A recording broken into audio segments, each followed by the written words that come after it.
कहाँ है ये दोनों? कोमल, किशन? बारिश होता नहीं है, पिघल जाएंगे? बारिश की वजह से नहीं आ पाए। तो पिघल जाओगे क्या? हैं? अभी तो चलता रहेगा, फिर ठंड रहेगा, गर्मी रहेगी, तो चलता रहेगा। कल आ जाएंगे सर रेनकोट लेके। हाँ, ऐसे ही आना ना, मजा भी ले लो बारिश का। हाँ, तो एक क्वेश्चन जो आप लोगों ने पूछा था, जो इन्होंने पूछा था, अमित ने, कि भाई क्यों इतना हीट वेव यूरोप में आ रहा है, क्यों इतना गर्मी है यूरोप में। तो इसका कारण आपने बताया था, क्या आंसर है? हाँ, क्या आंसर है आपका? हाँ।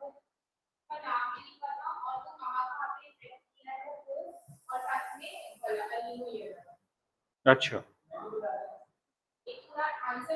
आपने भी कहा, मैं देख ही नहीं पाया हूँ लगता है।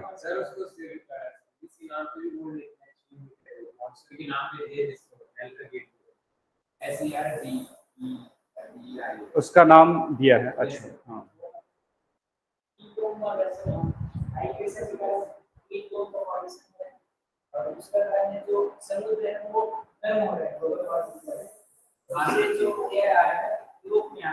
हाँ,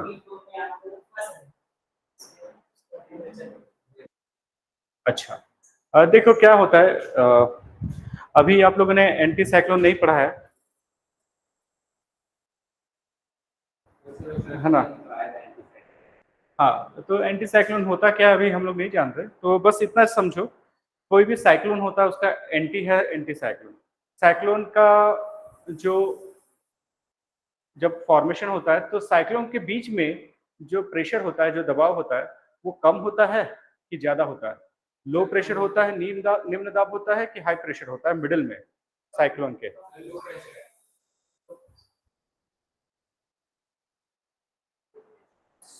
साइक्लोन के मिडिल में, सबसे मिडिल में लोएस्ट प्रेशर होता है कि हाईएस्ट प्रेशर होता है?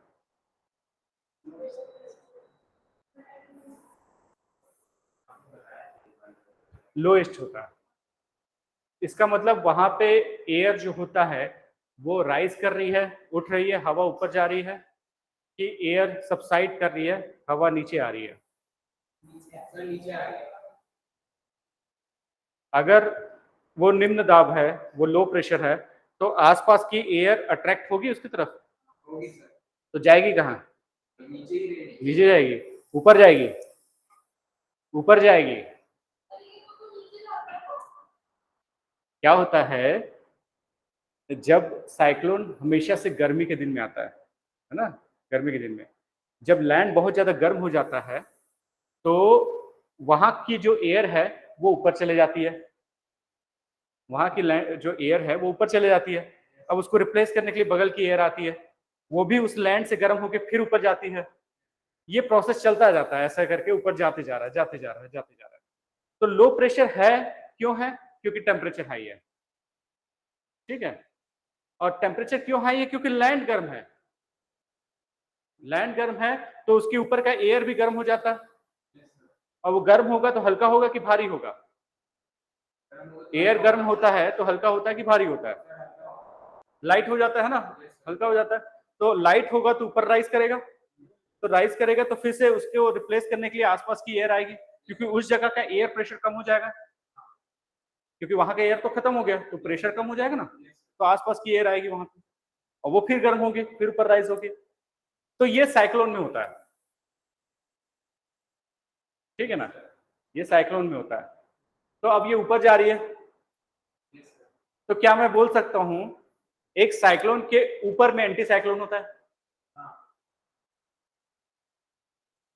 सोचना, मतलब एंटी साइक्लोन क्या होना चाहिए, प्रति चक्रवात क्या होना चाहिए? जिस जगह पे निम्न दाब है उस जगह पे हाईएस्ट प्रेशर होना चाहिए, जिस जगह पे लोएस्ट प्रेशर है उस जगह पे हाईएस्ट प्रेशर होना चाहिए। एंटी साइक्लोन तो यही होना चाहिए।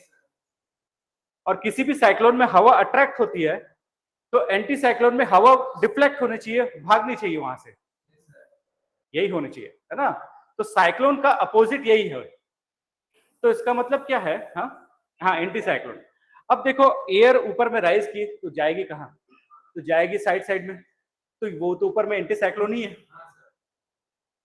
तो मतलब ये कंफर्म है कि कहीं पे भी राइज होता है तो कहीं पे सबसाइड भी होता है, कहीं पे नीचे भी जाता है। तो जिस जगह पे ये फिनोमिना हो रहा है वहां पे नेचुरल सब्सिडेंस ऑफ एयर होता है, मतलब नॉर्मली भी प्राकृतिक तौर पे उस जगह पे एयर सबसाइड करती है उस जगह पे। ऐसा हमारे पूरे प्लेनेट में पूरे ऐसा होता है कि कुछ जगह पे परमानेंटली हाई प्रेशर होता है, कुछ जगह पे परमानेंटली लो प्रेशर होता है। ये इसलिए होता है क्योंकि प्लैनेटरी विंड्स कुछ होती हैं जिसको अभी हम लोग क्लाइमेट में पढ़े नहीं है। जैसे हम लोग बोलते हैं ट्रेड विंड, है ना, या तो हम लोग वेस्टर्ली विंड बोलते हैं। ये ऐसे विंड है जो पूरे प्लेनेट में कहीं ना कहीं घूम रहे हैं, है ना। अब वो हवाएं जो होती है, वो पवनें जो होती है और वो जो विंड होती है, वो कहीं ना कहीं पे लो प्रेशर बनाती है, कहीं पे हाई प्रेशर बनाती है। तो अराउंड 30 डिग्री 30 डिग्री एक ऐसा लैटिट्यूड बनता है जहां पे नेचुरली एयर सबसाइड करती है ना। 30 डिग्री के आसपास एक ऐसा जगह बनता है जहां पे नेचुरली एयर डिसेंड करती है, नीचे उतरती है। जैसे 0 डिग्री नेचुरली एक ऐसा जगह है जहां पे एयर राइज करती है। 0 डिग्री, 0 डिग्री कौन सा एरिया बता रहे हो, कौन सा? इक्वेटर, है ना, भूमध्य रेखा वाला, उस एरिया को बोल रहे हैं। तो वहां पे नेचुरली ऐसा बना है कंडीशन कि एयर ऊपर में जाती है। वैसे ही 30 डिग्री नेचुरली ऐसा बना है कि जहां पे एयर सबसाइड करती है। अब उस जगह पे जब नेचुरल कंडीशन वैसा ही है तो मतलब ऊपर से एयर आ रही है ना, ऊपर से एयर आ रही है। अब कहीं से भी कोई भी विंड आती है, वो ऐसे ऊपर में राइज होकर उसी जगह पे जाती है, जम जाती है। तो वहां पे ये एंटी साइक्लोनिक कंडीशन है। इंडिया में भी एंटी साइक्लोन होता है विंटर सीजन में, ठंड के दिन में। इसलिए ना कोहरा नीचे आ जाता है, बादल नीचे आ जाता है, क्योंकि ऊपर से एयर नीचे आती है और गर्मी के दिन में नीचे से एयर ऊपर जाती है। तो अगर मैं बोलूं कि समर सीजन में कौन सा कंडीशन है तो बोलोगे साइक्लोनिक कंडीशन है। हाँ, इंडिया में, है ना, इंडिया में समर में कौन सा कंडीशन होता है तो बोलोगे साइक्लोनिक कंडीशन होता है। और बोलोगे कि ठंड में, विंटर सीजन में इंडिया में कौन सा कंडीशन होता है तो बोलोगे एंटी साइक्लोनिक। इसलिए ठंड में हवा जो होती है लैंड से ओशन में जाती है और समर में जो हवा होती है ओशन से लैंड में आती है। समझ गए ना। तो ये साइक्लोन, ये जो पूरा फिनोमिना है, ये क्लाइमेट में हम लोग पूरा अच्छे से पढ़ेंगे, है ना। तो जस्ट आपने क्वेश्चन किया तो मैंने बता दिया इतना सा चीज। और दूसरा एक प्रॉब्लम है एल नीनो, ऑलरेडी घर मतलब इस बार अर्थ थोड़ा सा गर्म है ना, तो वो एक साल तो है ही। तीसरा एक और प्रॉब्लम है कि देखो नेचुरली भी ये समर सीजन ही है है ना। जैसे हमारे यहाँ का समर इंटेंस हो गया वैसे उनके यहाँ का समर इंटेंस हो गया, ठीक है। हमारे यहाँ मानसून आ जाता, मैंने बोला था ना कि हमारे यहाँ 3 सीजन है, वहां पे 3 सीजन नहीं होता, वहां पे 2 ही सीजन है, या तो गर्मी या फिर ठंडी। तो इस समय में गर्मी होना चाहिए कि ठंड होनी चाहिए बताओ, क्यों होनी चाहिए? हाँ, गर्मी क्यों होनी चाहिए, समर क्यों होना चाहिए इस समय? गर्मी रहता, क्योंकि 21 जून को सबसे बड़ा दिन था। तो अब दिन अभी भी तो बड़ा है ना, अभी भी देखोगे 6:30 बजे के आसपास अंधेरा होता है, दिन तो अभी भी बड़ा है, मतलब ज्यादा सनलाइट मिल रहा है तो ज्यादा गर्मी है। अब उसमें 1-2 डिग्री कौन बढ़ा दे रहा है? ग्लोबल वार्मिंग बढ़ा दे रहा है। और 1-2 डिग्री कौन बढ़ा दे रहा है? एल नीनो बढ़ा दे रहा है, ठीक है ना, ये होता है। तो यही है इसका रीजन। हाँ, वो तो हमेशा रहता है। अभी जो जहां पे भी गर्मी हो रही है ना, उसका एक रीजन तो ग्रीन हाउस गैस है ही।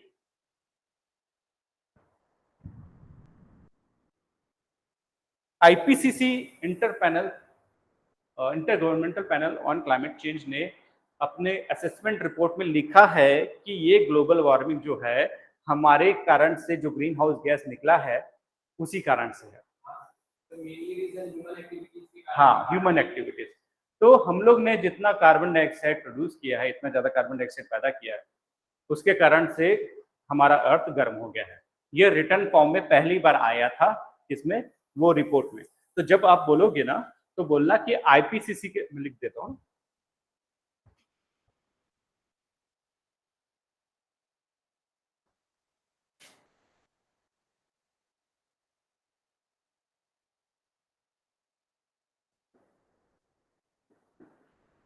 आईपीसीसी के, है ना, आईपीसीसी के असेसमेंट रिपोर्ट में ये लिखा है,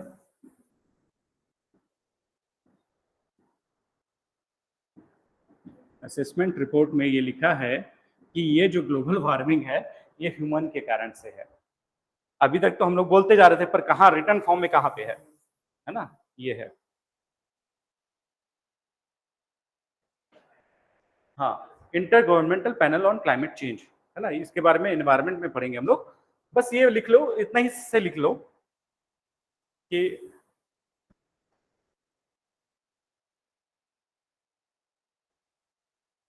in the assessment report of IPCC, it has been mentioned that this global warming is due to human induced or human interference to the environment, which has raised the temperature.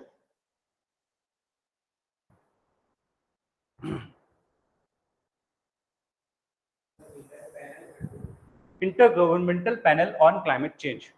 Intergovernmental panel. Governmental panel on climate change.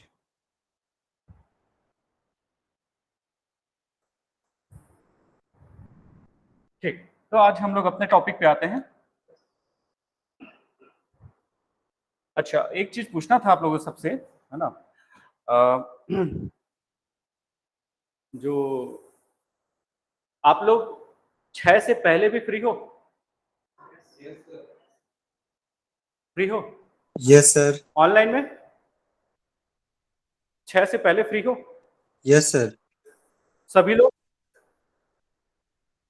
अच्छा, तो ठीक है, तो फिर जैसे मैंने अभी yes sir, CGPSC की क्लास प्रॉब्लम नहीं 4 है। घंटे करवा दिया है। हाँ, क्या बोले?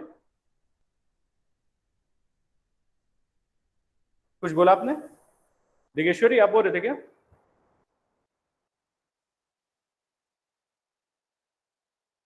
हाँ, तो जैसे हम लोगों ने अभी सीजीपीएससी का टाइम आ रहा है, 6 महीने में क्लास है, 6 महीने में एग्जाम है, तो अब 4-4 घंटे वहाँ पे डेली क्लास चल रही है।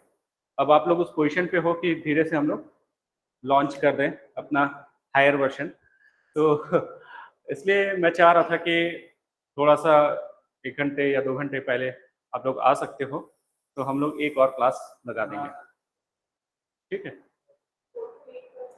हाँ, 4 to 8, ठीक है ना, 4 to 8। तो उसमें 4 से 6 पॉलिटी की लगा देंगे और 6 से 8 मेरी क्लास लगा देंगे, ठीक है? हाँ, मैथ्स देखो, मैथ्स के लिए टाइम चाहिए, अभी टाइम चाहिए, मतलब अभी बहुत टाइम है। सितंबर तक वेट करो, एक बार चालू हो जाएगा तो रिगरस तरीके से होगा, है ना। तो मैथ्स के लिए टेंशन मत लो, बहुत अच्छे से तैयारी कराएंगे। नहीं, ऐसा नहीं है, एक्चुअली क्या है, देखो, हम लोग उसको पूरा मैथ्स नहीं बोल सकते, है ना। कुछ क्वेश्चंस ऐसे होते हैं ना जो कि एक्चुअली मैथ्स की कैटेगरी में नहीं रहते, है ना। तो वैसे एक्चुअल में देखा जाए तो 15 से 20 ही क्वेश्चंस होते हैं मैथ्स के, तो अच्छे से करवा देंगे क्योंकि वो क्वालिफाइंग पेपर है ना। तो जस्ट सितंबर तक वेट करो, उसके बाद करवा देंगे अच्छे से। थोड़ा सा मेजर सब्जेक्ट्स हमारे और निकल जाए, है ना, पुश करवा देते हैं इसको। तो ठीक है, तो हम लोग फिर क्लासेस वैसे अरेंज करवाते हैं ना। मैं आप लोग से इंटरेक्ट करूंगा ही सोच रहा था मैं। अच्छा, तो अब आते हैं कौन सी चीज पे, हाँ, यहाँ पे। तो अभी तक हम लोग जो पढ़ रहे थे वो था कि किस तरीके से इरोशन, अपर्दन में वाटर का, पानी का क्या रोल था, अभी तक हम लोगों ने पढ़ा था। किसी भी लैंडफॉर्म को, किसी भी एरिया को या किसी भी माउंटेन को किस तरीके से पानी इरोड करता है, चाहे रिवर के फॉर्म में हो, चाहे रेन वाटर के फॉर्म में हो, बारिश के फॉर्म में हो, है ना। ये किस तरीके से इरोड करता है, इसको हम लोगों ने देखा। अब हम लोग देखेंगे कि विंड का क्या रोल है, हवा का क्या रोल है किसी भी स्ट्रक्चर को मॉडिफाई करने में या डिग्रेड करने में, है ना, डिग्रेड करने में। डिग्रेड का अपोजिट होता है एग्रेड, है ना। तो डिग्रेड और एग्रेड, डिग्रेड मतलब क्या हो रहा है, उसका ग्रेडिंग जो है नीचे होता जा रहा है, अब वो कहीं जाके जमा होता है तो एग्रेड हो रहा है, ठीक है ना। तो हम लोग विंड का रोल देखते हैं।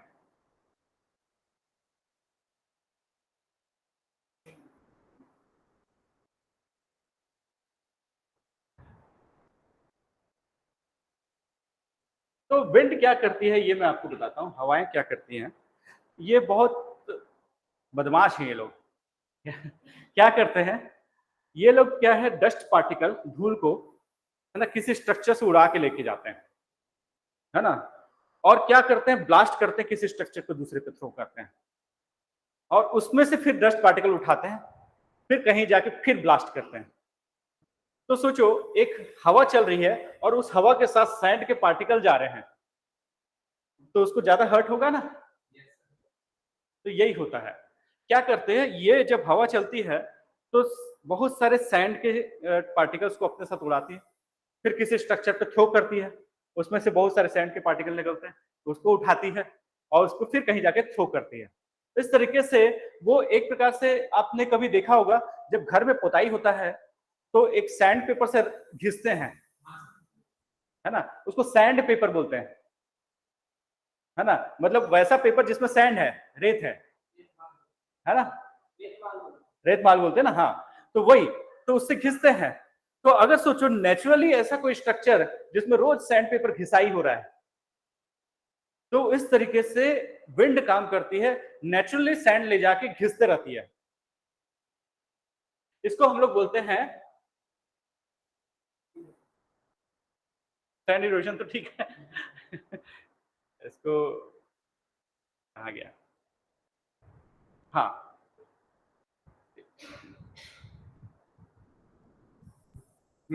इसको बोलते हैं एब्रेशन, है ना, एब्रेशन। एब्रेशन में क्या होता है कि घिसना, वही घिसने को हम लोग बोल रहे हैं एब्रेशन।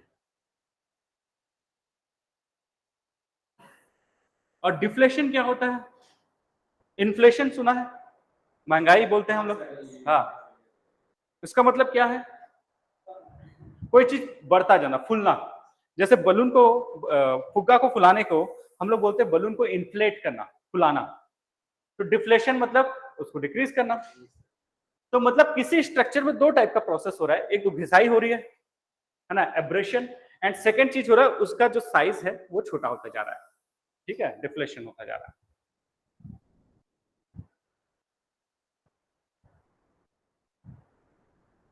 अब क्या होता है, ये जो पार्टिकल्स हैं इसका ट्रांसपोर्टेशन होता है, उसको लेके जाया जाता है, उसको विंड लेके जाती है और क्या करती है, ब्लास्टिंग करती है ना, सैंड ब्लास्टिंग, रेत से उसको ब्लास्ट करती है। इससे क्या होता है, इससे डिफ्लेशन हो जाता है। इस टाइप के जो इरोशन होते हैं, इस टाइप के जो इरोशन है जो हवा से होती है, एयर से होती है, उसको एओलियन, है ना, एओलियन बोलते हैं, जो कि हवा से चल रही है। अच्छा, आप लोगों को बुक्स मिल गई माजिद हुसैन वाली? माजिद हुसैन वाली मिल गई ना, हाँ, ठीक। तो इस टाइप के जो इरोशन को हम लोग बोलते हैं एओलियन, हवा से जो चल रही है, हवा से इरोशन जो हो रहा है। और इसके कारण से बहुत टाइप के स्ट्रक्चर बनते हैं जिसको अभी हम लोग देखने वाले हैं, इस टाइप के स्ट्रक्चर बनते हैं। अब देखो क्या हो रहा है, ये जो स्टोन है, पत्थर है, इसको तो हवा नहीं उड़ा पाएगी, बट क्या करेगी, नीचे के जो सैंड है, रेत है, उसको उठाएगी। इसके कारण से नीचे में ज्यादा पत्थर हो गए, जमा हो गए, दिख रहा है ना। ये कहाँ चले गए हम लोग, यहाँ पे कैसे आए?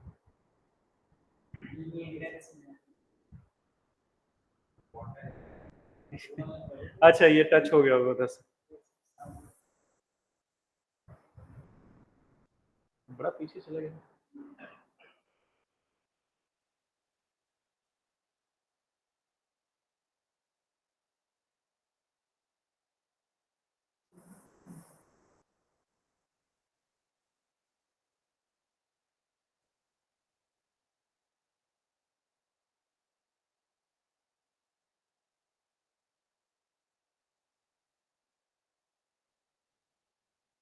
अब यही बन रहा है सब जगह, यमुना रिवर के अगल बगल में।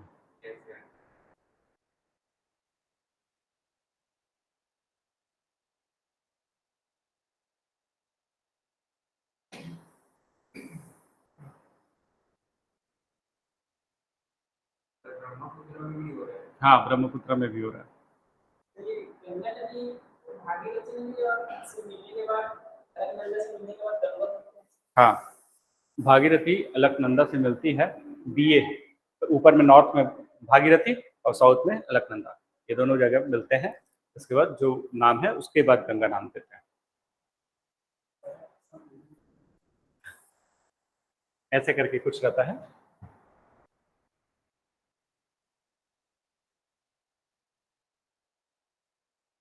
हिल में इस तरीके से आती है, फिर ऐसे ऐसे करके आती है, ऊपर में ये भागीरथी होती है, ये अलकनंदा होती है, इस तरीके से।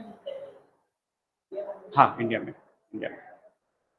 तो क्या हो रहा है, ये जो स्टोन के पार्टिकल्स हैं, ये स्टोन के पार्टिकल्स नीचे रह जा रहे हैं और ये जो सैंड के पार्टिकल्स हैं रिमूव होते जा रहे हैं, जिसके कारण से साइज जो है डिक्रीज होता जा रहा है। इसी को हम लोग बोल रहे हैं डिफ्लेशन, इसी को बोलते हैं डिफ्लेशन। अब ये देखो, ये वाला स्ट्रक्चर वॉलपेपर में बहुत देखा होगा कंप्यूटर के, है ना। इसके साथ हुआ क्या है तो इसके साथ अगर क्या हुआ है मैं बताऊंगा तो बहुत आप निराश हो जाओगे क्या है कि ये एक बहुत बड़ा बोल्डर रहा होगा, बहुत बड़ा बोल्डर, है ना।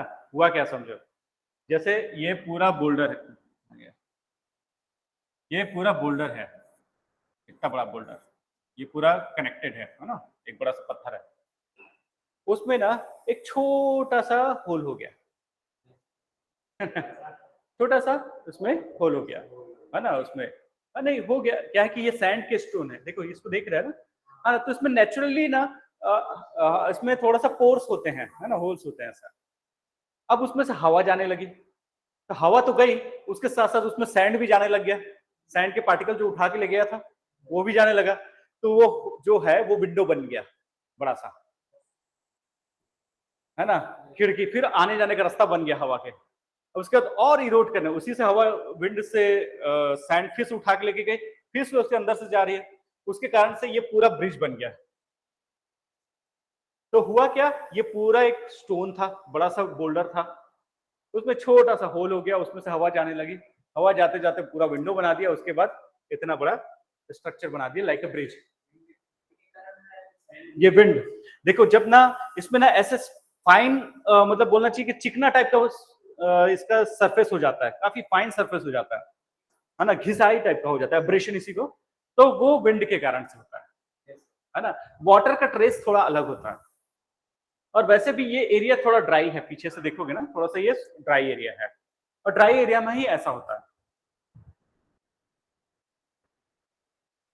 तो हाँ, अब क्या बचा है ना, देखो यहाँ से इसको इरोड कर दिया, यहाँ से ये टूट जाएगा, यहाँ से, है ना, ये नैरो हो गया है दोनों साइड से। तो ये है इसको बोलते हैं एब्रेशन, किस तरीके से उसने घिस घिस के एक बड़ा सा स्ट्रक्चर बना दिया। दिगेश्वरी ठीक है, आपका शायद पहली क्लास है मेरे साथ। जी सर। हाँ हाँ, कोई डाउट होगा तो पूछना। जी सर। हाँ, 11वीं का एनसीईआरटी पढ़ना है इसके लिए, ये सब है उसमें, आप देख लेना। अच्छा, अब इसके बाद एक मशरूम शेप का, वैसे मशरूम से याद आया कि मशरूम से बेचारे 10 गात्र में गए हुए थे 15-20 लोग, तो उन लोग का भी 10 गात्र हो गया, उन लोग भी मर गए, 10 गात्र में खिला दिया मशरूम, है ना।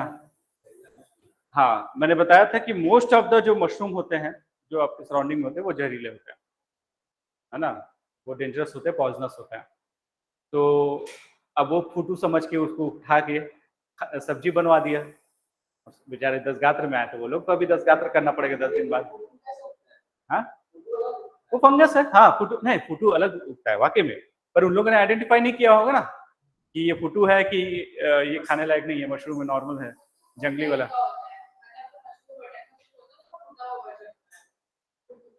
अच्छा, हाँ हाँ हाँ हाँ, वो नहीं, एक तो खेती वाला होता है, वो भी खाने वाला होता है, और एक नेचुरली इस सीजन में होता है वो वाला होता है, पर इसके अलावा भी बहुत सारे जंगली टाइप के रहते हैं, है ना, तो वो खाने लायक नहीं रहते। तो हम लोग जब अगर आइडेंटिफाई नहीं कर सकते कि वो कौन सा है, तो उसने ऐसी कहीं से उठा के डाल दिया, सबको वॉमिटिंग होने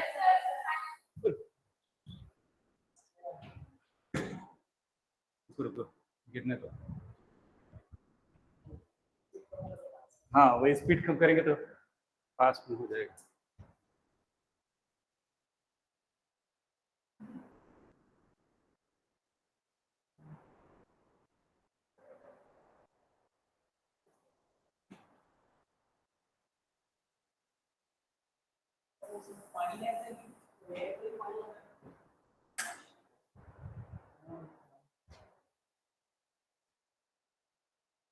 ये एयर का ही पानी है, इतना नमी है बताओ।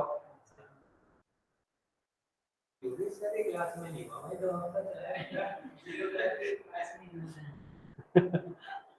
नहीं अगर थोड़ा बनी है इसमें।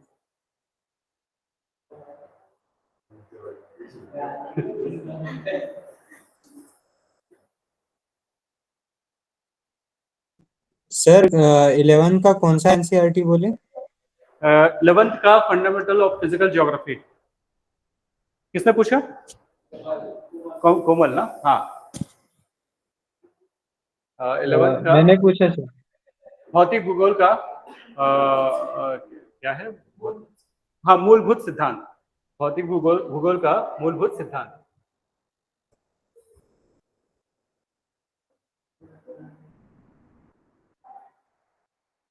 ठीक है, तो हम लोग विंड का इरोशन कर रहे थे इसलिए बुरा मान गए। तो हाँ, मशरूम के बारे में मैं बता रहा था। तो क्या है, अब विंड भी ना ऐसे स्ट्रक्चर बना देती है जो पूरा रॉक मशरूम शेप का बन जाता है। जैसे क्या है, एक बड़ा सा पत्थर रहा होगा, बड़ा सा रॉक है, और कोई भी अगर सेडिमेंट्री रॉक होता है और शादी पत्थर होता है, तो उसमें कैसे बनता है, वो लेयर बाय लेयर बनता जाता है ना, लेयर बाय लेयर बनता है ना, डिपोजिशन होगा, फिर डिपोजिशन होगा, इस तरीके से बना होगा। मतलब कुछ लेयर हार्ड होंगे, कुछ लेयर सॉफ्ट होंगे, है ना। अब क्या है, जब विंड चलेगी इस स्ट्रक्चर के पास से, सोचो एक सेडिमेंट्री टाइप का ऐसा, ये जैसे मैं लेके आया था, इस टाइप का अगर रॉक है ना, बड़ा सा रॉक है। अब उस रॉक में हवा चल रही है। अब हवा चलने के कारण से क्या हो रहा होगा, जो पोर्शन इसमें से हल्का है ना, मतलब सॉफ्ट रॉक का बना है, हल्का मटेरियल का बना है, उसको वो ज्यादा इरोड करेगा, और जो थोड़ा सा हार्ड है उसको कम इरोड करेगा। तो इसके कारण से कैसा स्ट्रक्चर बनेगा कि जो हार्ड है वो ज्यादा स्लोपी नहीं बनेगा, मतलब देखना, जैसे ये ज्यादा इरोड हुआ, पर ये थोड़ा सा कम हुआ, फिर ये ज्यादा हुआ, फिर ये कम हुआ, फिर ये ज्यादा हुआ, देख रहे हो ना। तो जो लाइट कलर का है वो ज्यादा घिस आ गया, और जो थोड़ा सा हार्ड है वो कम घिसा है। इसके कारण से क्या हुआ, नीचे वाला जो है ये सॉफ्ट है, तो नीचे से पतला है, ऊपर से मोटा है ना। तो इसलिए इसको हम लोग इस टाइप के जो ये स्ट्रक्चर को हम लोग बोलते हैं ज़ेउगेंस।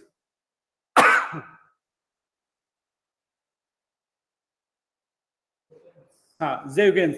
ये हिंदी इंग्लिश जो भी है, जिसने भी नाम दिया था, ये इंग्लिश भी नहीं है, ये एक्चुअली कहीं और का कुछ नाम है ना। तो यही नाम बोलते हैं, है ना, ज़ेउगेंस करके, जिसका लिटरल मीनिंग है रॉक मशरूम, मतलब पत्थर का मशरूम, चट्टानों का मशरूम।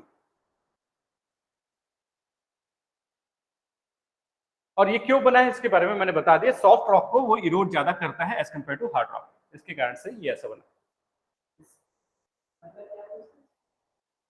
इसका मतलब होता है मशरूमी चट्टान।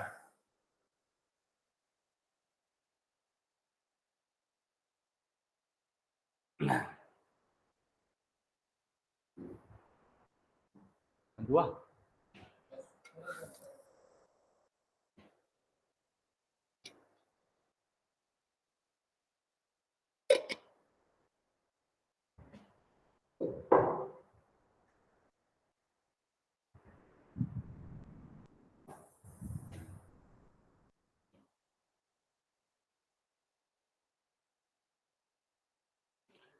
देखो, नेचुरली ये ऐसा दिखता है, मशरूम जैसा दिख रहा है। आप देखो कि यहाँ पे सॉफ्ट रॉक होगा करके इरोड हो गया, फिर ये हार्ड होगा, फिर ये सॉफ्ट होगा, इस तरीके से स्ट्रक्चर बन गया। आप देखोगे कि वो कच्चे धागे मूवी देखा होगा कभी, है ना? हाँ, एकदम खुश हो गए ना, इतने देर तक एक्टिव नहीं थे। सुई धागे तो अजय देवगन सैफ अली वाला नहीं देखा? अच्छा, कच्चे धागे उसमें शायद मनीषा कोइराला वगैरह थी। तो उसमें देखोगे कि जहाँ पे लड़ाई होती है ना, तो मैं तो अपना यही सब खोजता रहता हूँ ना। तो वहाँ पे ये इस टाइप के स्ट्रक्चर थे, है ना, जेवगन्स जो मैं बोल रहा हूँ, ठीक? हाँ, वैसे ही दिखाया था उसमें।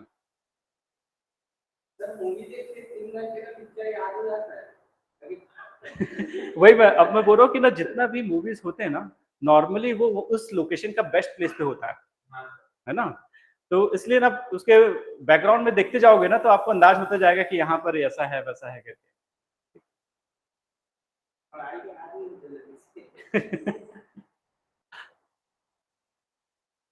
सेकंड है यार्डन, ठीक है ना, जिसको बोलते हैं यार्डन। ये कुछ नहीं है, सेम चीज टाइप की चीज है ना? यार्डन भी जो है वो भी ऐसा ही है, बस इसमें एक चीज और हो रहा है, उसमें स्ट्रक्चर जो है नीचे का हार्ड रॉक है और ऊपर का सॉफ्ट रॉक है, समझ रहे हो ना? ऊपर में जो है वो सॉफ्ट है, नीचे में हार्ड है, हो सकता है नेचुरली, ठीक है ना? तो इस टाइप का स्ट्रक्चर बन जाता है। इसको एक्सप्लेन करना है तो उसको हम लोग बोलते हैं कि इसमें नीचे हार्ड रॉक है, ऊपर में सॉफ्ट रॉक है, और जो बन गया यार्डन है। आप अगर इसको अच्छे से सोचो तो ये आसपास में ये बहुत बड़ा माउंटेन भी हो सकता है, जो कि बस बच के इतना ही रह गया है।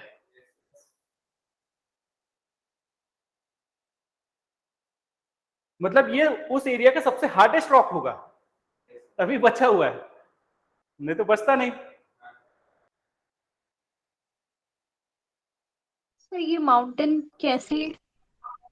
हाँ बोलो। देखो इसको देखो, इस पिक्चर को, उसी का ही एक पिक्चर है। अब यहाँ पे देखो, ये पूरा एक माउंटेन रहा होगा। अब मैंने जैसे अभी ब्रिज दिखाया ना, एक छोटा सा ब्रिज, वैसे क्या होगा, इसमें बीच में कहीं से होल हो गया होगा, कहीं से इसमें पोर्स होंगे। अब ये हवा जाने का रास्ता बन गया। तो ये एक्चुअली जितना दिख रहा है ना प्लेसेस, वो एयर के, विंड के पास होने का वो पाथवे है। इस जगह पे विंड बहुत तेजी से चलती होगी सैंड उड़ाते हुए, और ये पूरा माउंटेन टाइप का रहा होगा। और ये जो प्लेसेस है, इस जगह पे उसके कुछ पोर्स रहे होंगे, होल्स रहे होंगे।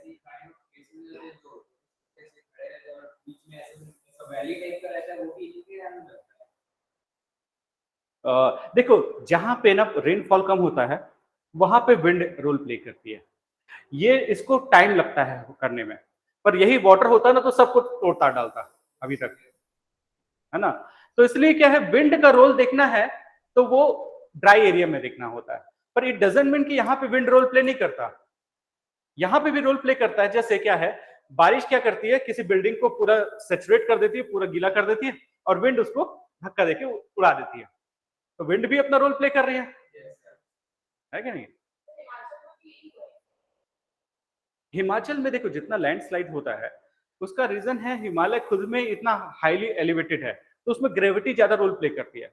वाटर जस्ट उसको क्या करती है, आउटर लेयर को ज्यादा हैवी कर देती है, तो हैवी होने से वो स्लाइड हो जाता है, स्लाइड डाउन हो जाता है। समझ रहे हो ना? अब सोचो कि इसके ऊपर मैंने सॉइल डाला, चिपका हुआ है, अब उसको भिगा दिया तो गिर जाएगा ना, है ना? गिर जाएगा, वही चीज है। उसके लिए एक चीज और चाहिए रहता है कि उसके अंदर का जो लेयर है ना, वो ना चिकनी मिट्टी का, या तो बोलना चाहिए कि क्ले का होना चाहिए। हाँ, सॉइल का जो होता है ना, तो मिट्टी का भी अलग अलग टाइप होता है। तो अगर चिकना मिट्टी है अंदर में, मतलब अगर यहाँ पे फाइन मटेरियल है सॉइल का, जिसको क्ले बोलते हैं, और उसके ऊपर में सैंड है, तो इजीली वो स्लाइड करता है, समझे ना? तो इस कंडीशन में स्लाइडिंग होता है। तो ऊपर का लेयर अगर वाटर सेचुरेटेड हो गया, हैवी हो गया, और नीचे गिर जाता है। हाँ, यही तो प्रोसेस है, उसके आगे फिर वैली बनेगा, ठीक है ना?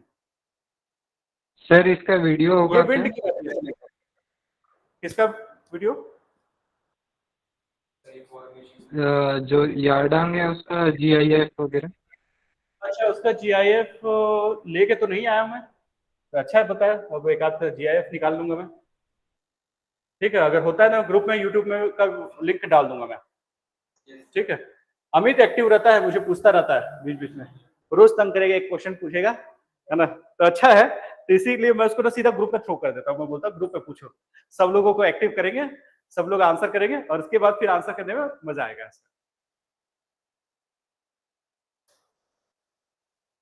अभी समझ नहीं आ रहा सर उसका मतलब है ना, ज्यादा मतलब हाँ ठीक है, अभी क्लाइमेट पढ़े नहीं है इसलिए है, ठीक है। फिर एक और होता है ड्रिकेंटर, है ना। ड्रिकेंटर ऐसे ऐसी नाम, ये जर्मन लोग ना ये सब नाम रखते हैं।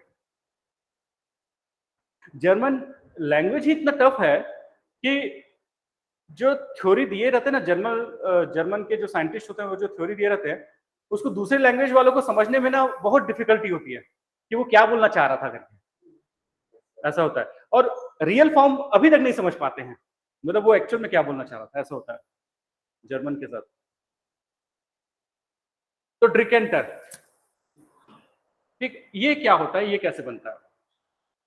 तो क्या है, अगर इसको अच्छे से देखा जाए तो अभी तक जितना भी शेप हो रहा था विंड का, वो सैंड वाले पे हो रहा था। जो ऐसा सैंड का स्टोन जिसमें जो सैंड का साइज है, पार्टिकल का साइज है, बहुत बड़ा बड़ा था। बट अगर सैंड का स्टोन मेटामॉर्फिक होके, अगर बहुत प्रेशर पड़ के एक अलग फॉर्म बना दिया है, जिसका जो सरफेस है बहुत स्मूथ है, ऑलरेडी स्मूथ है, तो इस पे विंड उतना अच्छे से काम नहीं कर पाएगा, है कि नहीं? ठीक, तो ऐसा जो सरफेस है जो आउटर लेयर पे बहुत स्मूथ है, जिसमें और फर्दर इरोजन की ज्यादा रिक्वायरमेंट नहीं होती या नहीं कर पाता, क्योंकि विंड अगर स्मूथली जा रहा है तो वो उतना इरोड नहीं करेगा। बट अगर उसको विंड को फ्रिक्शन मिल रहा है तो वो उसको उड़ा के लेके जाएगा।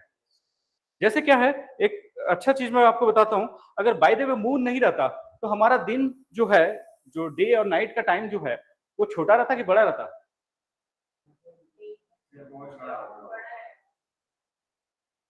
अगर मून नहीं होता तो हमारा जो डे का जो टाइम है और नाइट का जो टाइम है, जो अभी तो 24 घंटे में होता है ना, 24 आवर्स में एक दिन और एक रात, मतलब जो भी होता है, तो एक डे से दूसरे डे में आने में 24 आवर्स लगते हैं। मतलब अर्थ को पूरा घूमने में 24 आवर्स लग रहे हैं। तो मैं ये बोल रहा हूँ कि अगर बाय द वे मून नहीं होता तो अर्थ क्या ज्यादा स्पीड से घूमता कि कम स्पीड से घूमता? नहीं पड़ता। मेरे को क्या पता, मैं पूछ रहा हूँ आपसे। हाँ, चांद पे पृथ्वी का चक्कर लगाता है, वही हो सकता है, बताओ।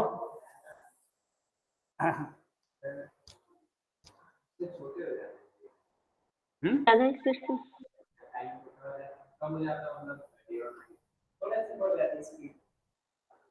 अगर अच्छा, तो पहले हम लोग इस पे क्वेश्चन करते हैं कि स्पीड बढ़ जाती कि कम हो जाती? अर्थ का जो रोटेट हो रहा है, स्पीड बढ़ जाती कि कम हो जाती कि वैसी रहती? इस पे क्या लगता है दिगेश्वरी?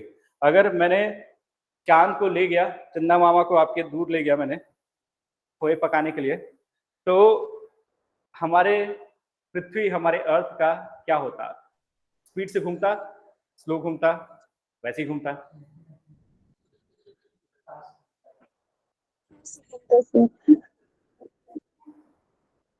वैसे ही घूमता ना? जी सर। क्या लगता है सानिया? सानिया तो घूम के भी आई अभी। सर वो कोलकाता गई थी घूमने। अगर हाँ सर, सर अगर मून अर्थ के अराउंड घूमता तो स्पीड सर नहीं पता, शायद सेम ही रहता। मैं ये पूछ रहा हूँ कि मून नहीं होता, सर फास्ट हो जाता। मून हमारे पास है ही नहीं अगर बाय द वे, है ना, मैं ये बोल रहा हूँ। तो मून नहीं है तो अभी जो अर्थ का रोटेशन का जो स्पीड है वो बढ़ जाएगा कि कम हो जाएगा? यही क्वेश्चन है मेरा। शायद बढ़ेगा। बढ़ेगा? बढ़ जाएगा क्यों सर। बढ़ेगा? बढ़ जाएगा सर। मून का ग्रेविटी मतलब खत्म हो जाएगा ना, फिर मून ही नहीं रहेगा तो। तो ग्रेविटी नहीं रहेगा तो फ्रिक्शन नहीं रहेगा, अर्थ को रुकावट ही नहीं आएगा। कोई रुकावट नहीं आएगा, फ्रिक्शन नहीं रहेगा, और फ्रिक्शन नहीं रहेगा तो अर्थ कितना तेजी से घूमेगा पता है? 6 आवर्स में हमारा रोटेशन खत्म हो जाएगा। ये मून के कारण से 24 आवर्स लगता है। सर ऐसे में हाँ। तो एक साल 4 गुना ज्यादा मतलब दिन का होगा ना? जैसे अभी 365 दिन है तो लगभग 12-13 दिन। देखो अगर मैं 6 घंटा बोल रहा हूँ तो एक दिन में 4 दिन नहीं, क्या बोलना चाहिए, जो अभी का एक दिन है वो उस हिसाब से 4 दिन हो जाएगा, तो 365 डेज को फिर 4 दिन से मल्टीप्लाई करना पड़ेगा, पर रिवॉल्यूशन तो सेम रहेगा ना। रिवॉल्यूशन के स्पीड को कौन कम कर रहा है, मैं तो रोटेशन की बात कर रहा हूँ। घूर्णन और परिक्रमा में डिफरेंस है कि नहीं, है ना? तो मैं घूर्णन की बात कर रहा हूँ, रोटेशन की बात कर रहा हूँ। तो सोचो मून का इतना बड़ा रोल है कि कहाँ 24 घंटे में अभी दिन और रात होता है, मतलब 24 घंटे में अगला दिन होता है, वो 6 घंटे में होता है, इतना स्पीड से घूमता। हाँ वैसे ही घूमता, नहीं वो ऐसे घूमने की बात कर रहा हूँ, वैसे घूमने के लिए उसका कोई रोल नहीं। मून 1 लाख किलोमीटर पास होता मून नहीं रहेगा तो क्या होता? हाँ, क्या क्या क्या बोले? मून अगर 1 लाख किलोमीटर पास होता तो क्या होता? हाँ, जितना पास होता जाएगा उतना फ्रिक्शन उसका बढ़ता जाएगा, हमारा डे का टाइम उतना बढ़ता जाएगा, और जितना दूर होगा हमारा अर्थ ज्यादा तेजी से रोटेट करेगा। मतलब मून का ग्रेविटेशन स्ट्रॉन्गेस्ट है अर्थ में, सन से भी ज्यादा, सन से भी ज्यादा। हाँ एक्चुअली हाँ यही बोल सकते हो, है ना। एक्चुअली ये दोनों, उसका रिवॉल्यूशन और हमारा रोटेशन मैच क्यों करता है ना। हम लोग मून का एक ही सरफेस क्यों देखते हैं, क्योंकि भाई हम लोगों ने उसको इतना कंट्रोल किया, उसने भी हमको इतना कंट्रोल किया कि अब सिंक में घूम रहे हैं। नहीं तो वो भी तलवार उठाते थे, हम भी तलवार उठाते थे, अब दोनों के दोनों तलवार बस लेके खड़े हैं, अब बराबर लाइन पे खड़े हैं। वो भी हमको फेस कर रहा है, हम भी उसको फेस कर रहे हैं।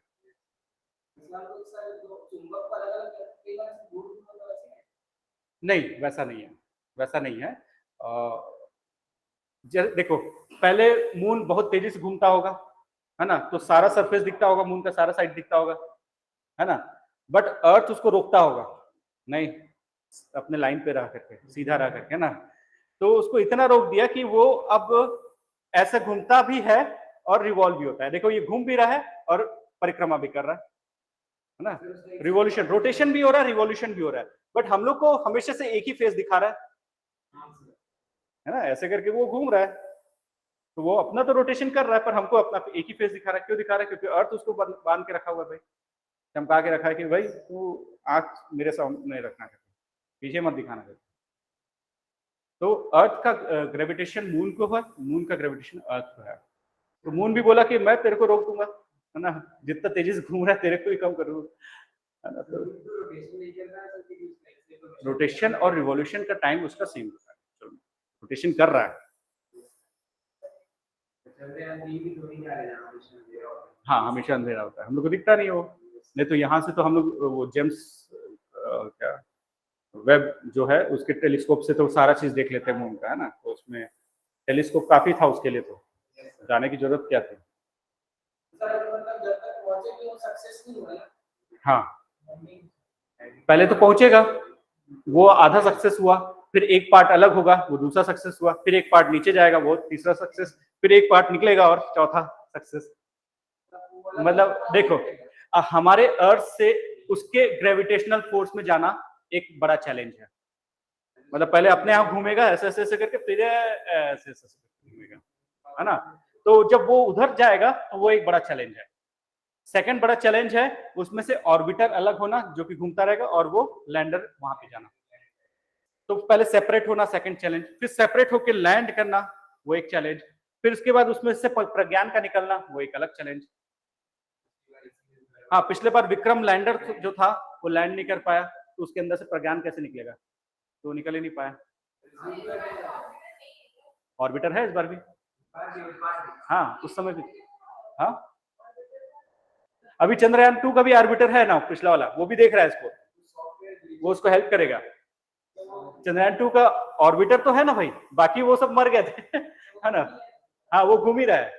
तो चंद्रयान 2 का वो ऑर्बिटर, चंद्रयान 3 के ऑर्बिटर, ये दोनों मिलके उसको लैंडिंग में हेल्प करेंगे, समझे ना। तो अपना भाई है वहां पे अभी जो हेल्प करेगा वहां पे। हाँ सब ऑटोमेटिकली, मतलब सारा प्रोग्राम्ड है। हाँ सारा ऑटोमेटिकली होगा, सब प्रोग्राम्ड है। हाँ इसके बाद फिर हम लोग उसको कमांड देते जाएंगे कहाँ कहाँ कैसे करना है। नहीं आएंगे वो तो वहीं मरेगा, वो उसका जीना मरना वहीं पे है। किसका? वो प्रज्ञान जो है निकलेगा उसमें से। हाँ नहीं आदमी को अभी नहीं, आदमी के लिए तैयारी हो रही है ये सब, ये सारी तैयारी आदमी के लिए ही हो रही है। हाँ हाँ नहीं अभी आदमी नहीं है, अभी कोई आदमी नहीं है। हाँ तो अगर ये सक्सेसफुल होता है तब और ऐसे कई सक्सेसफुल, फिर कुत्ता को भेजेंगे, चूहा भेजेंगे, बहुत टाइप का चीज होगा ना, फिर आदमी जाएगा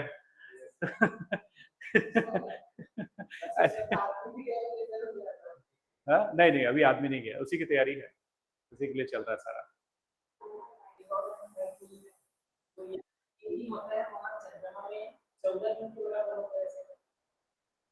हाँ वही तो है। हाँ हाँ क्योंकि रोटेशन है उसका, रिवॉल्यूशन एक बराबर है, मैंने बताया। कोई आना चाह रहा है? दिवी कहाँ थे? सर वो थोड़ा बाहर चली गई थी, वहां पे नेटवर्क नहीं मिल रहा था। अच्छा ठीक, तो खैर हम लोग वापस आते हैं। मैं ये बताना चाह रहा था, फ्रिक्शन का रोल मैं बताना चाह रहा हूँ, है ना। फ्रिक्शन इतना बड़ा रोल प्ले करता है कि आपका दिन जो है वो बड़ा कर दिया उसने, है ना। डे और नाइट का जो टाइम है उसको 24 आवर्स कर दिया। फ्रिक्शन का इतना बड़ा रोल है। तो अब इस एरिया पे उसके ऊपर में एक बड़ा सा लेयर रहा होगा, है ना, सॉफ्ट रॉक का, जिसने पूरा रिमूव कर दिया। जो बचा हुआ जो चिकना वाला मटेरियल है ना, जिसके ऊपर ज्यादा फ्रिक्शन का रोल नहीं है ना, वही बचा रह जाता है कई जगह पे। और वैसे चीज को बताने के लिए हम लोग बोलते हैं इसको ड्रेकेंटर। ये जो सैंड का जो ब्लास्टिंग है, इसने किसी बोल्डर को इतना स्मूथ शेप में बना देता है, सो दैट क्या है वो आपको दिखता है कि बहुत अच्छे से, मतलब हर जगह से कार्व्ड दिखता है। आपको लगता है कि उसको बहुत तराशा गया, पर इन रियलिटी उसको जो विंड है इसने उसका आउटर लेयर को हटा दिया है। जो जो फ्रिक्शन देता था उसको पूरा हटा दिया। अब जो बच गया वो एकदम इंटैक्ट है, बहुत चिपका हुआ पार्ट है। तो बहुत शाइनी टाइप का पार्ट है जिसमें से इजीली एयर मूव कर पाता है। हाँ वैसे ही, वैसे जैसे कई बार खिंचने के बाद संगमरमर ऐसा होता है ना। तो यही है नेचुरली जो हो रहा है, तो इसको हम लोग ट्रिकेंटर बोल रहे हैं। अच्छा ये सब बताओ, ये डिपोजिशन का लैंडफॉर्म है कि इरोशन का लैंडफॉर्म है? ये चीज समझो। ये विंड अभी तक जितने लैंडफॉर्म पड़ रहे हैं, ये इरोशन होके बने हैं कि कहीं डिपॉजिट होके बने हैं? इरोशन हो गया। तो अभी तक ये डिफरेंस समझना कि अभी तक जो पढ़ रहे हैं वो इरोशनल लैंडफॉर्म है, इरोशन के कारण से जो लैंडफॉर्म होते हैं। अब ये जहां पे ले जाके डिपॉजिट करेगा उसके कारण से एक अलग चीज बनेगा, है ना। तो उसको हम लोग अलग से पढ़ेंगे, उसको अभी पढ़ेंगे थोड़ी देर में।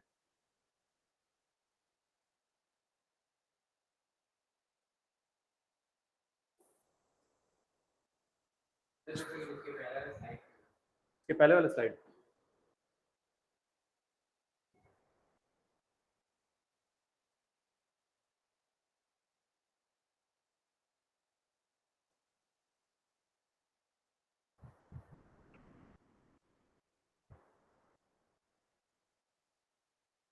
अभी कंजक्टिवाइटिस फैला हुआ है बहुत जगह पे। आँख आ जाना, अब ज्यादा घूरते हो गए किसी को तो आँख आ जाती है। खैर वायरस से आता है, हाँ तेजी से फैलता है। एक है अगला जो है विंड ब्रिज, है ना। अब ये फर्स्ट स्टेप है, ये सेकंड स्टेप है। देखो जो मैं बताना चाह रहा था ये यही है। आप देख रहे हो कि एक बड़ा सा बोल्डर के में इतना बड़ा होल हो गया है झरोखा देखने के लिए, है ना। और उसके पास भी दिख रहा है कि छोटा सा और वैसा बन गया है कि नहीं। तो वैसे ही देखो ये सारे जो स्ट्रक्चर हैं, सारे जगह पे आपको इस तरीके के विंड के ब्रिज दिख रहे हैं, है ना। और इसको एक्सप्लेन कर ऑलरेडी मैं एक्सप्लेन कर चुका हूं, तो वही चीज है। तो यही चीज ये जो ऐसा है, ये ऐसा ब्रिज बनने वाला है फ्यूचर में, है ना। ये सारा रिमूव हो जाएगा, एक टाइप का ब्रिज टाइप का दिखेगा वो। और एक और चीज देखो, यहाँ पे भी एक छोटा सा होल हो चुका है ये इधर पे, है ना। और वो भी एक बड़ा सा ब्रिज बना देगा अंदर में, विंड पास कर करके। अभी कई सालों साल लग जाता है। हाँ, सालों साल लग जाता है इसमें। डिपेंड करता है कि ये जो रॉक है ये कितना स्ट्रांग है, और डिपेंड करता है कि विंड कितना पावरफुल है। ये आपको देखो, हमारे इंडिया में तो एक ही एरिया है राजस्थान, वहां पे ही देखने मिलेगा। इसलिए तो हवा महल क्यों बना के रखे भाई, हवा के जाने की जगह हो है ना जयपुर में। अगर नहीं बनाएंगे तो उसको तोड़ देगा। अभी क्या है, एक रिसर्च में आया था अभी 3-4 दिन पहले, ये जो सैंड उड़ते हैं, जब इस टाइप का स्टॉर्म आता है, सैंड स्टॉर्म आता है ना, उसका फिनोमिना बताया था कि ये बहुत ज्यादा नुकसान करते हैं, बहुत ज्यादा नुकसान करते हैं, क्योंकि ये बहुत दूर तक उड़ते हैं और उस एरिया में ना लोगों को ब्रीदिंग का प्रॉब्लम होने लग जाता है ना। तो वहां पे लोगों की डेथ जो है प्रीमेच्योर तरीके से जल्दी होने लग जाती है। सोचो इतना ज्यादा डस्ट है तो अपना इनहेल भी बहुत ज्यादा डस्ट का हो जाता है और उसके कारण से लोग जल्दी मर जाते हैं। तो करीब ना 5% जो इस टाइप के इंसिडेंसेस हैं जिसकी डेथ हो जाती है रेस्पिरेशन में कोई डिसऑर्डर होने के कारण से, वो बढ़ जाती है जिस जगह पे सैंड स्टॉर्म आते हैं, जिनको ब्रीदिंग डिफिकल्टी तो लंग्स में सैंड टाइप का भर गया है ना। तो ऑलरेडी जो अस्थमा के पेशेंट होते हैं उनको और ज्यादा इशू हो जाता है। और ये क्यों बढ़ता जा रहा है? क्योंकि एयर से मॉइस्चर कम होता जा रहा है। मॉइस्चर क्यों कम होता जा रहा है? क्योंकि टेम्परेचर बहुत बढ़ गया है। इतना टेम्परेचर बढ़ जाने के कारण से क्या है कि जो विंड जो ड्राई है वो और ड्राई हो जाती है, थोड़ा बहुत पानी जो नमी रहती है वो भी खत्म हो जाता है। हाँ, पेड़ कम कर, पेड़ रहता है तो आसपास में नमी रहती है, पेड़ नहीं है तो नमी नहीं है ना, तो मॉइस्चर आसपास में है ही नहीं। अब वो क्या करता है, सैंड अगल बगल के ट्री वाले एरिया पे भी सैंड डाल देता है, अब उसको भी डेजर्टिफाई कर देता है। समझ रहे हो? अब सोचो किसी एरिया पे बहुत ज्यादा सैंड है तो वहां पे ट्री रह पाएगा? नहीं रह पाएगा, है ना, क्योंकि ट्री को दोनों चीज चाहिए, सैंड भी चाहिए और उसको मिट्टी सॉइल भी चाहिए उसको, है ना, सिल्ट एंड क्ले भी चाहिए उसको। तो इसके कारण से आसपास भी एरिया ना डिजर्ट होते जाता है। तो सैंड स्टॉर्म बहुत नुकसानदेह है, बहुत ज्यादा हार्मफुल है। इसके अलावा क्या करता है, बहुत सारे घर को नुकसान देता है वो, है ना, जैसे अभी अब्रेशन करता है ना, तो वो भी एक है। तो इकोनॉमी का बहुत बड़ा नुकसान है सैंड स्टॉर्म। हाँ, एक्चुअली किसी भी साइक्लोन हो गया, चक्रवात हो गया, या इस टाइप के सैंड स्टॉर्म से बचने के लिए पेड़ लगाना चाहिए। ट्री इतना सारे चीज में हेल्प कर देता है, क्या बता, है ना।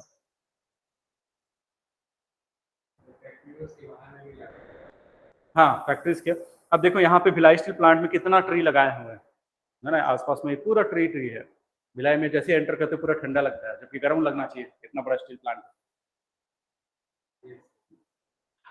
फिर है बॉल्स एंड केव्स, है ना, ये किसी रेस्टोरेंट का नाम नहीं है। तो बॉल्स एंड केव्स ये क्या है? अब क्या है कि पानी ने अपना रास्ता बनाया। देखो ये जो दिख रहा है ये अंडरग्राउंड वाटर क्या होती है, पानी अपना जगह बनाती जाती है और केव गुफा बनाती जाती है। तो पानी एंटर कर गया तो हवा के पीछे छूटेगा। तो अब विंड वाटर तो चले गया, यहाँ से खत्म हो गया, कहीं और चला गया। अब ये जो रास्ता है इसमें से रोज का रोज विंड इसमें से फ्लो होती है, ऐसे करके जाती है रोज के रोज। इसके कारण से ये केव को वो और वाइडन बना देता है और चौड़ा कर देता है केव्स को, ठीक है ना।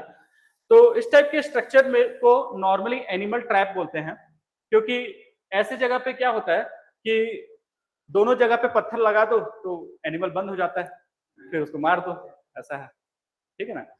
तो ये एनिमल ट्रैप पास्ट में इसी को गुफा के जैसा यूज करते थे। नॉर्मली इसका मेन रीजन होता था वाटर के कारण से, जो केमिकली इसको इरोड करता था, और विंड क्या करता है उसको वाइडन कर देता है, उसको चौड़ा कर देता है ताकि अच्छे से जगह बन सके उसके लिए।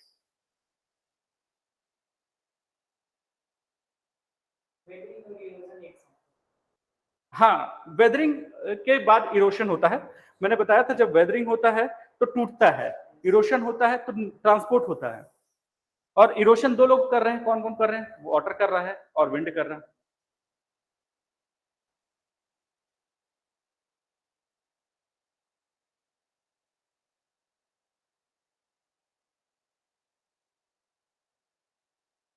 अब ये तो केव्स दिख रहा है पर बॉल्स भी बन सकते हैं। क्या होता है जैसे पानी कहीं पे जाते जाती है और उसके नीचे में लाइमस्टोन है, चूना का पत्थर है, तो वो उसको इरोड करके बॉल टाइप का बना देगी, है ना? उसको बॉल टाइप का बना देगी। फिर विंड फिर उसमें से गोता लगाते हुए जाएगी, है ना? उसको स्मूथ कर देती है। तो अभी हम लोग जो देख रहे हैं ये केव है, पर वैसे ही बॉल्स भी बनते हैं। बॉल्स मतलब समझते हो? बॉल्स, हाँ?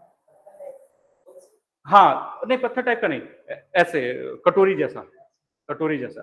कटोरी क्यों बन गया? वो पहले प्लेन था, पानी ने उसका केमिकल रिएक्शन करके लाइमस्टोन को डिसॉल्व कर दिया, चूना का पत्थर को डिसॉल्व कर दिया, उसको निकाल दिया और जो बच गया वो बॉल शेप का बन गया। अब उसमें से विंड ऐसे करके रोज डेली की डेली फ्लो हो रही है, ठीक है ना?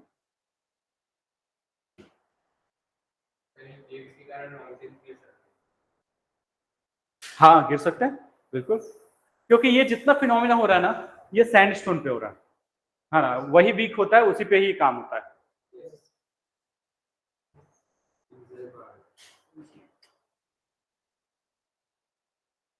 इंसलबर्ग, इंसलबर्ग इसको बोलते हैं जो कि ना लाइक पिलर जैसा, अशोक स्तंभ जैसा होता है, अशोक का जो पिलर होता है उस तरीके से वो सडनली वो एरिया बच जाता है, बाकी एरिया रिमूव हो जाता है। इसका रीजन कुछ नहीं है, इसका रीजन क्या है कि जैसे मैंने एक बार बताया था आपको, डाइक याद होगा, वोल्केनिक इरप्शन से ना, हाँ ज्वालामुखी से, है ना? तो ज्वालामुखी से वोल्केनिक इरप्शन का जो सोर्स है वो बहुत हैवी हो जाता है, मतलब वो रॉक बहुत हैवी रहता है, तो वही बच गया और साइड साइड का रिमूव हो गया, समझ रहे हो ना? क्योंकि वो वोल्केनो का बना है ना? जो उसका पाथवे था वोल्केनो का।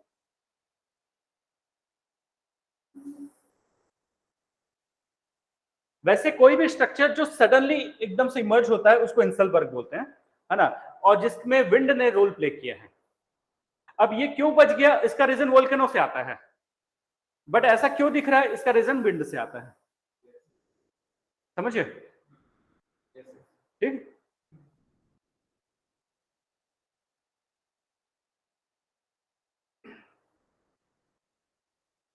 फिर अब इरोशन के कारण से क्या क्या बनता था विंड का, वो हम लोग ने देख लिया, है ना? चाहे ट्रिकेंटर हो, चाहे इंसलबर्ग हो, ये बॉल्स एंड केव्स, ये सब इरोशन के लैंडफॉर्म है। अब डिपोजिशन के लैंडफॉर्म, मतलब कहीं पे जाके निक्षेप करने का, डिपोजिशन करने का जो लैंडफॉर्म है। तो आपको एक मैं लेके जाता हूं, कहाँ लेके जाऊं? गूगल अर्थ में। अभी अजीब सा मौसम है, एसी नहीं चलाती तो गर्मी लगती है, एसी चलाती तो ठंड लगती है।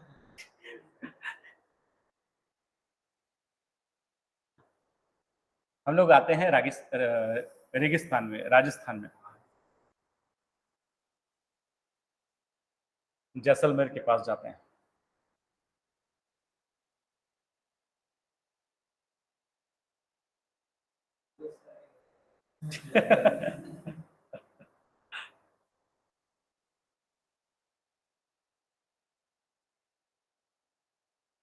और प्योर एरिया में जाते हैं।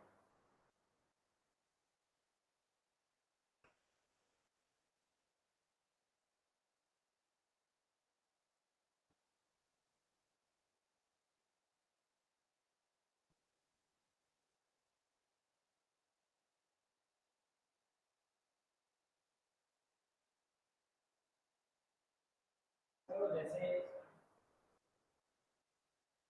सिंधु सभ्यता में जो घर हुआ था ना सर, उसको खोद के निकाल रहे हैं, मतलब वो दब गया, तो वो डिपोजिशन से कारण दब गया। हाँ हाँ, अब देखो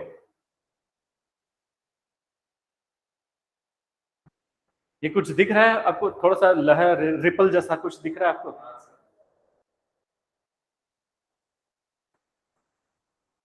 तो ये क्या है, जब विंड, इसको देख के एक चीज समझ आएगा कि विंड कहां से आती है, ये भी समझ आ जाएगा आपको थोड़ा सा। देखो सबका डायरेक्शन एक ही है ना? देखो मतलब ऐसे करके डिपोजिशन हो रहा है, आपको दिखा, ये देखो सबका ऐसे कर्व है, जितने भी आपको एरियाज दिख रहे हैं। और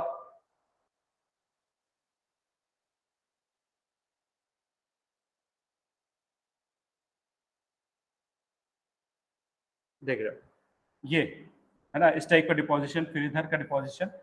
तो इस टाइप का डिपोजिशन जो विंड करती है, इसको हम लोग सैंड ड्यून्स भी बोलते हैं, है ना, रेत का टीला, सैंड ड्यून्स भी बोलते हैं हम लोग इसको। अभी ये कैसे बनता है उसको अपन देखते जाएंगे, बट एक चीज क्लियर दिख रहा है कि विंड जो वहां से इतना सारा जो इरोशन करके लाई, वो यहाँ पे जाके डिपॉजिट कर दी। और ये कहां से आ रहा है? उस एरिया से, ऊपर से कहीं से आ रहा है। देखो ये पूरा एरिया, ये यहाँ तक इंडिया का है, इधर से पाकिस्तान का है ना, पर डिजर्ट दोनों जगह पे आपको दिख रहा है, इधर पे भी डिजर्ट दिख रहा है, इधर पे भी डिजर्ट दिख रहा है।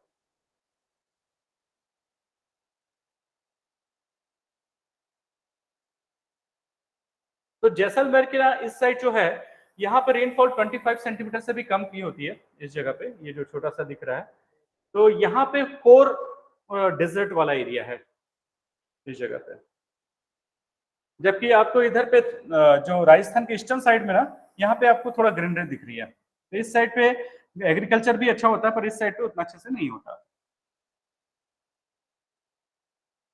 वैसे राजस्थान फ्यूचर में मुझे लग रहा है कि मिनरल कैपिटल बन जाएगा इंडिया का। अभी झारखंड है ना, वो मुझे लग रहा है कि इतना सारे रिसोर्सेस मिल रहे हैं वहां पे हम लोगों को, राजस्थान में। हाँ, खनिज, हाँ खनिज पदार्थ।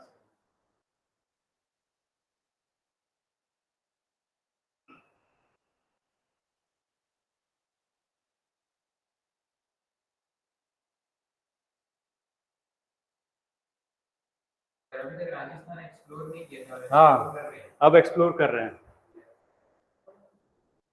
मतलब उसका क्या करना है, मतलब उसको, हाँ कुछ ऑब्जर्व करना, खनन करना, ये सब चीज कर रहे हैं।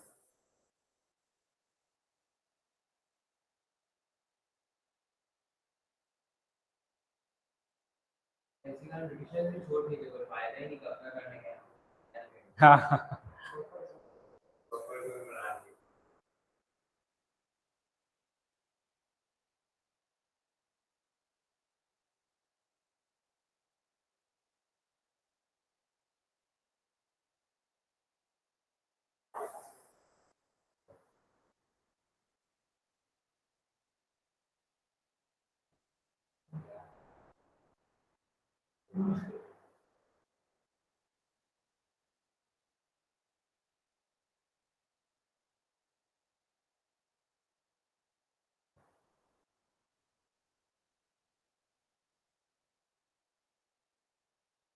ठीक, तो ये जो लहर जैसा दिख रहा है, रिपल जैसा दिख रहा है, ये जो रिपल मार्क्स है, ये डिपोजिशनल फीचर का एक पार्ट है। जैसे हम लोगों ने अभी देखा गूगल अर्थ में, वही चीज एक्चुअल में जूम इन करके देखोगे तो आपको इस टाइप के रिपल्स दिखेंगे, है ना, रेत के टीले। ये एक्चुअली इसमें हो क्या रहा है, अगर अच्छे से समझो तो क्या है, विंड का ये पाथवे है बीच में। विंड इस तरीके से ऐसे बहती होगी, दो टीले के बीच में, दो रिपल्स के बीच में इस तरीके से फ्लो होती है विंड। और अपने, हाँ हाँ वो ऐसा लग रहा है, बट जैसे क्या है, रिवर अपने राइट एंड लेफ्ट साइड में डिपॉजिट करती है ना, वैसे क्या है, विंड जाती है तो अपने इधर इधर डिपॉजिट करते हुए निकलती है। हाँ हाँ, तो ऐसा नहीं है एक्चुअली में। हाँ, विंड ऐसे जा रही है, ऐसा, ठीक है ना, साइड साइड में वो अपना ये डिपोजिशन करते जा रही है। तो ये रिपल्स काइंड ऑफ स्ट्रक्चर बन जाते हैं। कई जगह पे इस टाइप का माउंट बन जाता है, बड़ा सा माउंटेन टाइप का बन जाता है, तो उसको हम लोग सैंड ड्यून्स बोलते हैं। और अगर सिंपली ऐसा ऊपर नीचे है तो उसको रिपल्स बोलते हैं, है ना, इसको रेत के टीले बोल रहे हैं हम लोग। हाँ, इसका एयर का फ्लो का दिखाता हूँ मैं आपको कैसे होता है। हाँ नहीं है, ये पूरा रेत है।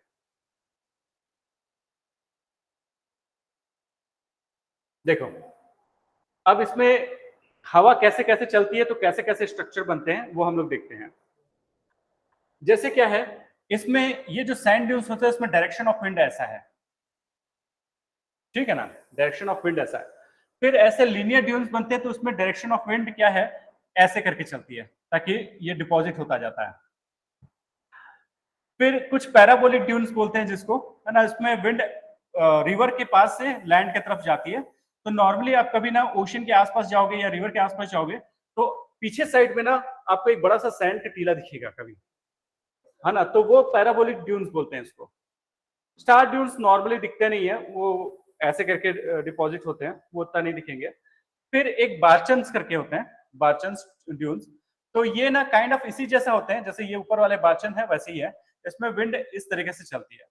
तो एक चीज समझना, सैंड ड्यून्स में जिस साइड का एरो रहता है उसके अपोजिट में विंड चलती है। देखो एरो इसका इस साइड है ना, है ना, तो विंड इसके अपोजिट में चलती है। बट अगर जहां पे लीनियर वाले हैं, रिपल्स वाले हैं, उसमें विंड ऐसे चलती है, ठीक है ना, ऐसे डिपॉजिट करते हुए ऐसे निकलती है, ठीक है। ट्रांसवर्स ड्यून एक्चुअली क्या है, देखो ये जो विंड जितने पार्टिकल्स लेके आती है उसको कहाँ पे किस तरीके का बैरियर मिलता है उस हिसाब से उसके ड्यून्स बनते हैं। अब ये ड्यून्स का स्ट्रक्चर देख के उसका बस नाम याद रख लेना कि ये ऐसा ड्यून्स है करके। जैसे मेनली इसमें बार्चन सबसे इंपॉर्टेंट है, मैंने जितना टाइप है वो सब डाल दिया था, पर एनसीईआरटी में सिर्फ ये बार्चन लिखा हुआ है, ये वाला पोर्शन, और एक लिखा हुआ है कहाँ से, ये वाला है ना, जो इससे पहले आपने देखा था रिपल वाला, है ना, तो रिपल वाला इसमें दिखा नहीं रहा है। तो बार्चन और रिपल, ये दो चीज को अपने को ध्यान रखना, और यही चीज मिलता भी है हमारे राजस्थान में।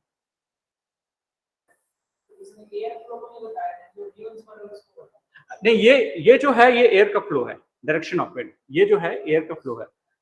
बट ये जो ड्यून का साइज, ड्यून्स का जिस साइड में एरो दिखता है वो विंड का अपोजिट होता है, जो बार्चन का। एक बार यूपीएससी के प्रीलिम्स में बार्चन के ऊपर क्वेश्चन आया था, तो बार्चन समझ लो कि वो सैंड का डिपोजिशन का स्ट्रक्चर है, इरोशन का स्ट्रक्चर नहीं है।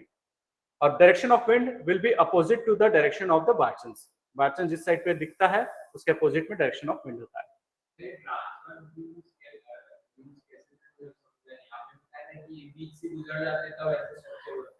नहीं, हाँ देखो, एक ये वाला मैं बताया था लीनियर वाला, एक्चुअल में ये क्या है आप सब समझो कि देखो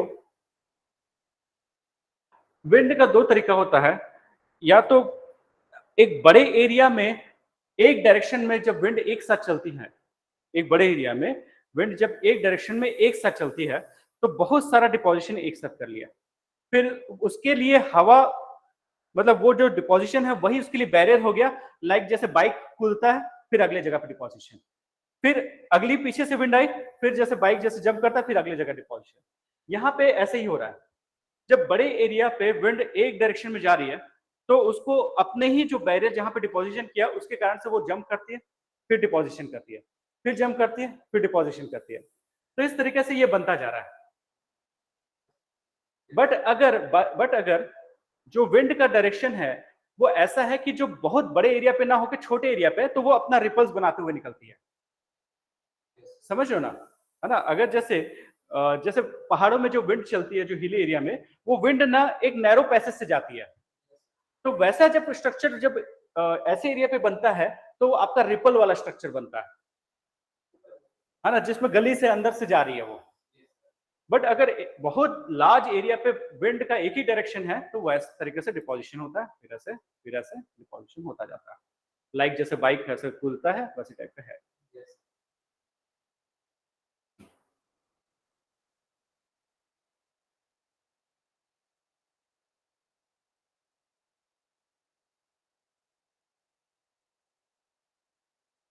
तो बार्चन्स के बारे में मैंने बता दिया, पर ये बार्चन्स का एक चीज है कि ये ना ज्यादा देर तक रहते नहीं है ना, फिर इसके बाद अगले जगह पे डिपोजिशन होके खत्म हो जाते हैं।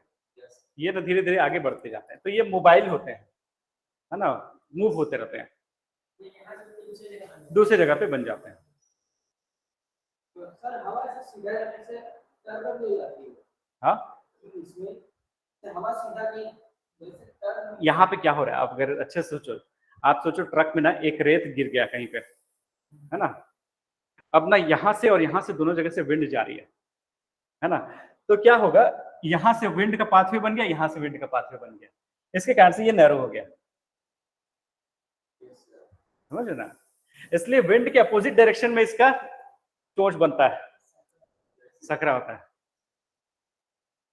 समझ ना, तो इसलिए ऐसा बन रहा है बार्चन्स।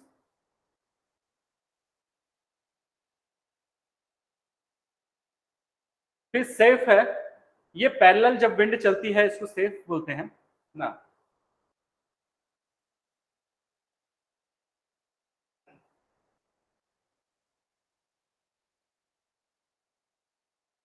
एक और होता है लोएस। लोएस बहुत ज्यादा सुनोगे, है ना, कई जगह पे लिखा रहता है लोएस होता क्या है करके। लोएस उस एरिया पे आता है जहां पे सैंड का सारा डिपोजिशन अल्टीमेटली जिस जगह पे खत्म होता है। जैसे रिवर का डिपोजिशन डेल्टा में खत्म हो जाता है, वैसे ही सैंड का जितना दूर से लेके आ रहा है कहीं पे जाके लास्ट हो जाता है, उसके बाद ग्रीनरी चालू हो जाती है, हरा भरा चालू हो जाता है।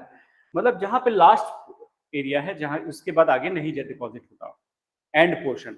और वो उसका रीजन क्या होता है, हवा वीक हो जाती है या हवा का डायरेक्शन चेंज हो जाता है उसके बाद, तो उसके बाद हवा का जो जितना बचा हुआ था वो एक ही जगह पे छोड़ देता है। तो जैसे रिवर का डेल्टा है वैसे ही विंड का लोएस है, ठीक है ना, लोएस। तो loess is the end point, ये जो उसका सबसे एंड पॉइंट है। और इसलिए जैसे आपको याद होगा डेल्टा का जो मटेरियल होता है उसमें जो सैंड होता है या जो भी सॉइल होता है वो बहुत फाइन होता है, बहुत छोटा छोटा होता है।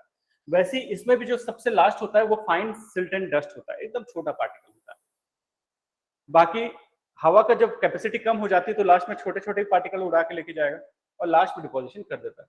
इसलिए इस टाइप का जो स्ट्रक्चर होता है इसमें बहुत फाइन सैंड होता है, बहुत छोटा छोटा होता है।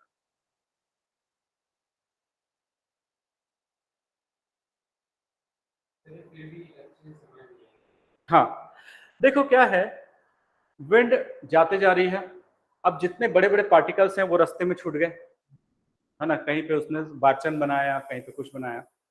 अब लास्ट में जब उसके पास बचा है वहां पे उसके पास बहुत छोटे छोटे पार्टिकल बचे हैं, है ना, जिसको वो उड़ा सकता है। हवा का स्पीड भी कम हो गया है। क्यों कम हो गया, क्योंकि बहुत दूर से आ रहा है, फ्रिक्शन कम होते होते वो लास्ट आ गया। तो जब एयर में कैपेसिटी कम होगी तो छोटे पार्टिकल को ही रखेगा। अब इसके बाद क्या हुआ कि आगे जब ट्रीज वगैरह आए जिसमें उसको फ्रिक्शन बहुत ज्यादा पड़ रहा है तो और भी कैपेसिटी उसकी कम हो गई, तो लास्ट में जो डिपोजिशन होता है वो छोटे छोटे पार्टिकल का डिपोजिशन होता है और वो है लोएस्ट। इसलिए नॉर्मली ये कहाँ पे होता है, जहां पे जब विंड चालू हो जाता है, ट्री चालू हो जाता है, जहाँ पे पेड़ चालू हो जाते हैं तो उसको फ्रिक्शन मिलने लग जाता है और वो अपना जो उसका जो स्टेमिना है वो खत्म हो जाता है वहां पे विंड को कैरी करने का, ठीक है। तो वो यही है, इसलिए देख रहे हो यहाँ पे ग्रीनरी दिख रहा है आपको। तो इस साइड में ऐसा नहीं होता कि बहुत सारा साइड में ग्रीन लाइन यहाँ से ग्रीन हो जाएगा, इसलिए तो डेजर्टिफाई होता जाता है। ये फ्यूचर में ये ऐसे ही बन जाएगा, वैसे ही बना है। राजस्थान वैसे ही हुआ है, कहाँ जैसलमेर में रहा होगा वो धीरे धीरे यहाँ तक आ गया है, अरावली तक ही। तो अरावली बचा के रखे नहीं तो अरावली के और आगे चले जाते हैं। इसलिए क्लियर कट है कि अरावली के राइट साइड में ज्यादा रेनफॉल है, ज्यादा ग्रीनरी है, अरावली के लेफ्ट साइड में कम ग्रीनरी है, कम रेनफॉल। हाँ, नहीं तो हो सकता है पंजाब हरियाणा सारा पूरा डेजर्ट बन जाता। गुजरात भी तो बन गया है, गुजरात का आधा एरिया तो डेजर्ट ही है, नॉर्दर्न एरिया देखा जाए तो, ठीक है। तो बन जाता है सही, इसलिए ना डिजर्टिफिकेशन बहुत डेंजरस है। और सबसे खतरनाक चीज ये है कि ये रिवर्सिबल नहीं है, मतलब इरिवर्सिबल है, इसको फिर से चेंज नहीं कर सकते। अगर बन गया कोई जगह तो वो कभी फर्टाइल नहीं है ना, अनफॉर्चुनेट बात ये है।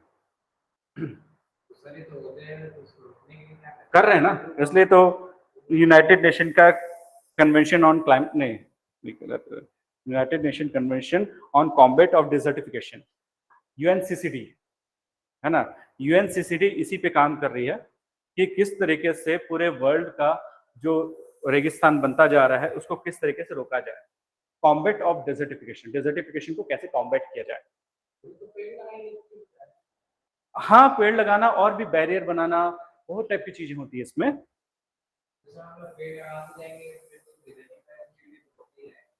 थोड़ा कम हो जाएगा, काफी कम हो जाएगा क्योंकि फ्रिक्शन मिलेगा, है ना, वहां पे लोएस्ट बन जाएगा फिर।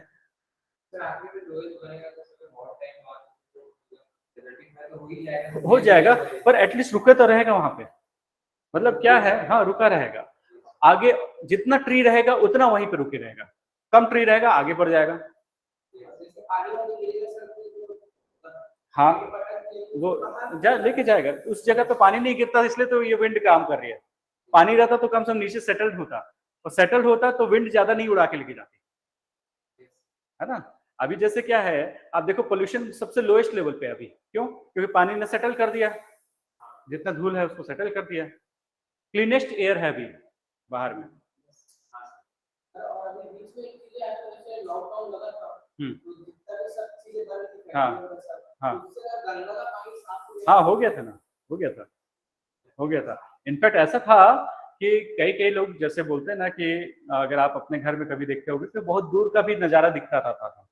वैसे क्या है, उत्तराखंड में सहारनपुर के आसपास तक कभी हिमालय दिखता नहीं था, है ना। अब वो वहां से हिमालय दिखने लग गया था सहारनपुर से, जबकि इस एरिया में इतना डस्ट और इसके कारण से ना हिमालय कभी दिखा ही नहीं उन लोगों को। जापान में ना, हाँ वही। तो क्या है, जो विजिबिलिटी है वो बहुत दूर तक हो जाता है, विजिबिलिटी बढ़ जाती है डस्ट पार्टिकल कम होने से। स्टार्स नहीं दिखते, मतलब समझ लो अब जब कोविड के टाइम में स्टार्स आराम से दिखते होंगे, पूरा क्लीन दिखता होगा, है ना।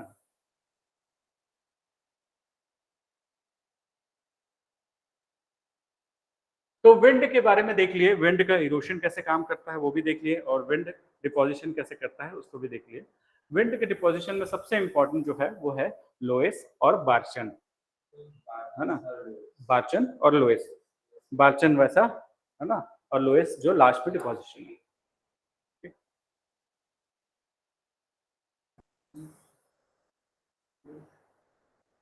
अब है आइस, आइस, बर्फ, हिम, ग्लेशियर्स, ये कैसे काम करते हैं इसके बारे में देखेंगे।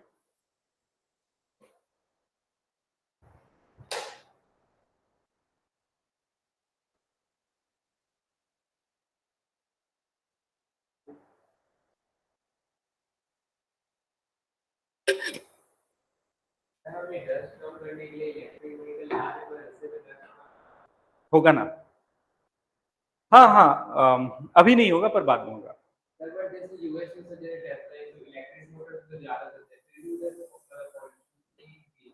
हम लोग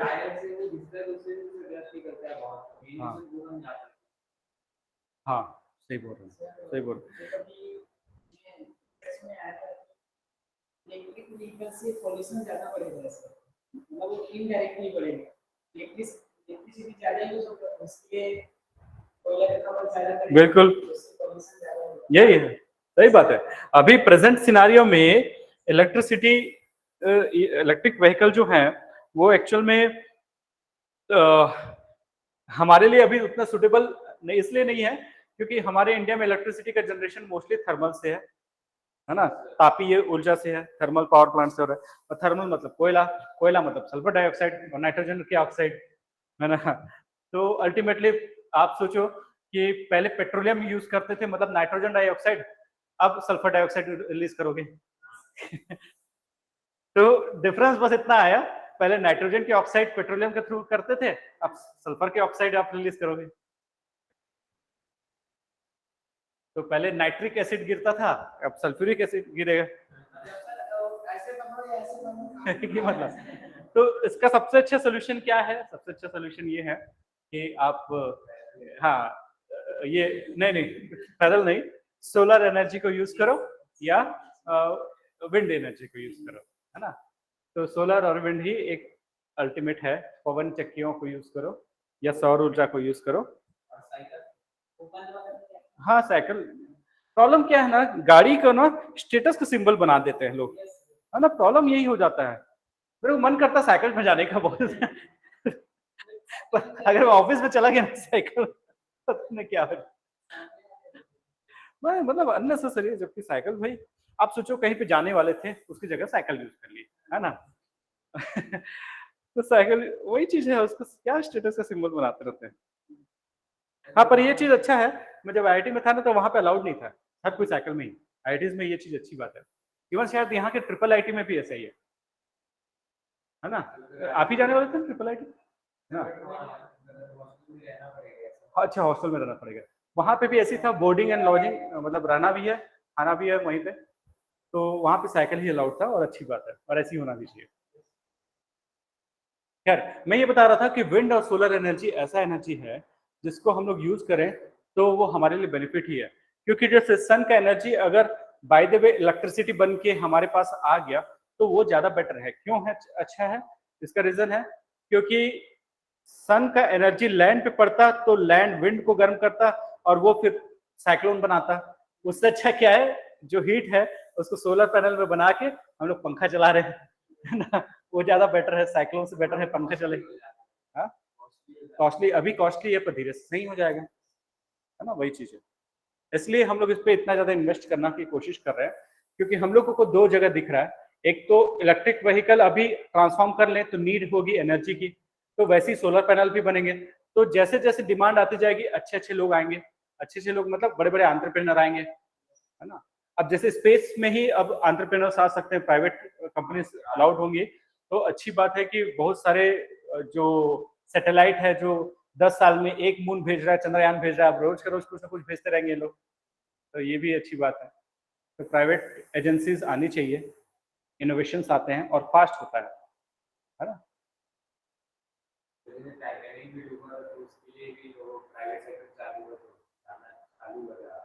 तब जाना चालू हुआ, वही तो है, प्राइवेट सेक्टर पे अलाउड होना चाहिए। तो हाँ, अब आइस कैसे इरोशन करता है उसके बारे में देखते हैं। तो क्या लगता है, देखो जो ग्लेशियर्स होते हैं, है ना, जो हिमखंड होते हैं, ग्लेशियर्स होते हैं, वो अपने साथ बड़े बड़े बोल्डर लेके जाएंगे, बड़े बड़े बोल्डर लेके जाएंगे, तो वो भी ऐसा रोटेट करते जाएंगे, उसको पटकते जाएंगे, फिर लेके जाएंगे, फिर पटकेंगे, ऐसे है। इस तरीके के नीचे का जो पत्थर है, नीचे का जो बेड रॉक है, उसको ब्रोकन अप करते जाता है, हैमरिंग करते जाता है, हथौड़ा टाइप को मारता जाता है। एट द सेम टाइम वो जो ग्लेशियर्स हैं वो घिसते भी जाते हैं, जहां पे जो एब्रेशन वाला जो प्रोसेस है, तो विंड भी एब्रेशन करता है और आइस भी एब्रेशन करता है। तो यहाँ पे कहीं लिखा होगा, एब्रेशन लिखा नहीं तो होता है, ये नहीं लिखा होगा कहीं पर, तो वो एब्रेशन भी करता है, वो भी सैंड रॉक जैसा, सैंड पेपर जैसा घिसता जाता है, क्योंकि वो अपने साथ स्टोन को लेके जा रहा है, स्टोन को लेके जा रहा है मतलब पूरा घिसता हुआ जा रहा है, ठीक है ना।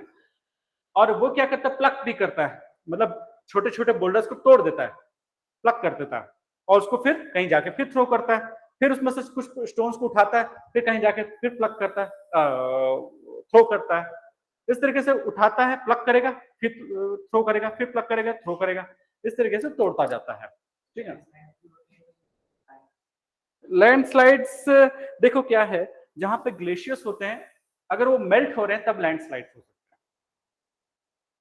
नहीं तो एवलांच होता है। एवलांच सुना है, जब पूरा ग्लेशियर का पूरा सरकने लग जाता है ना, उसका एवलांच होता है। होली में हुआ था क्या? अच्छा,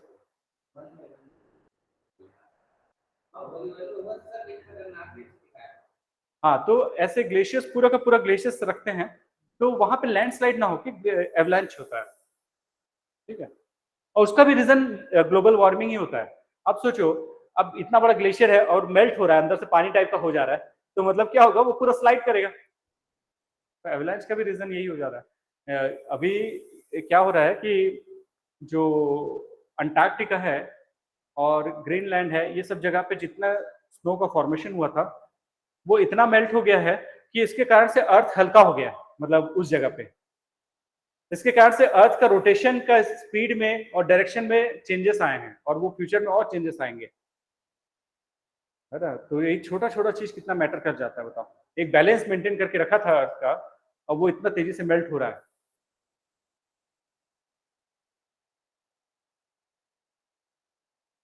हमारा अर्थ जो है सिर्फ कई साल में ठंडा हो सकता है।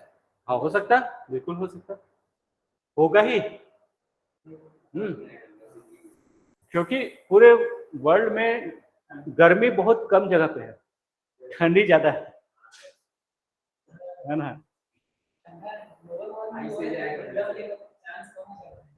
हाँ ग्लोबल, हाँ ये तो हम लोग कर रहे हैं करके ग्लोबल वार्मिंग कर रहे हैं, अदरवाइज देखो मून पूरा ठंडा है ना। अरे अभी आप ऊपर में चले जाओ कुछ किलोमीटर, 10 किलोमीटर ऊपर चले जाओ, कितना ठंडा हो जाएगा, है ना? तो पूरे वर्ल्ड, पूरे यूनिवर्स पूरा ठंडा ही है। तो अंदर ठंडा हो जाएगा तो नुकसान करेगा कि अंदर ठंडा हो जाएगा तो हाँ हाँ, अरे बहुत सारे प्रोसेस उसमें क्या है, सबसे बड़ा नुकसान ये होगा कि हमारे आसपास का मैग्नेटिक फील्ड खत्म हो जाएगा और इसलिए सन का एनर्जी पूरा अच्छे से आएगा हमारे अर्थ में। अंदर में लिक्विड है इसलिए चुंबकीय फील्ड है, चुंबकीय क्षेत्र है, मैग्नेटिक फील्ड है। अगर मैग्नेटिक फील्ड नहीं रहेगा तो सन का स्टॉर्म से कोई प्रोटेक्शन नहीं देगा। समझ रहे हो? हमारा एक आयन मंडल, आयनोस्फीयर जिसको हम लोग बोलते हैं, है ना, वो एक बना हुआ है। हाँ श्योरली।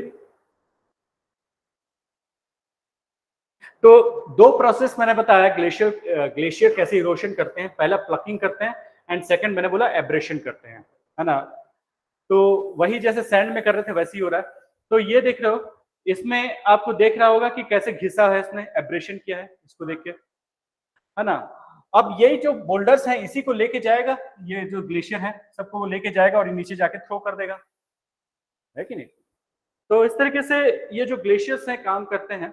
कल के दिन अगर ग्लेशियर मेल्ट होके खत्म भी हो गए तो जो बचा हुआ स्ट्रक्चर इस तरीके से आपको दिखेगा।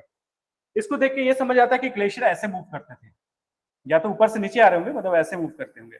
लाइनिंग इसका ऐसा है, अगर ये हट जाएगा तो आपको लाइनिंग दिखेगा इसके नीचे का।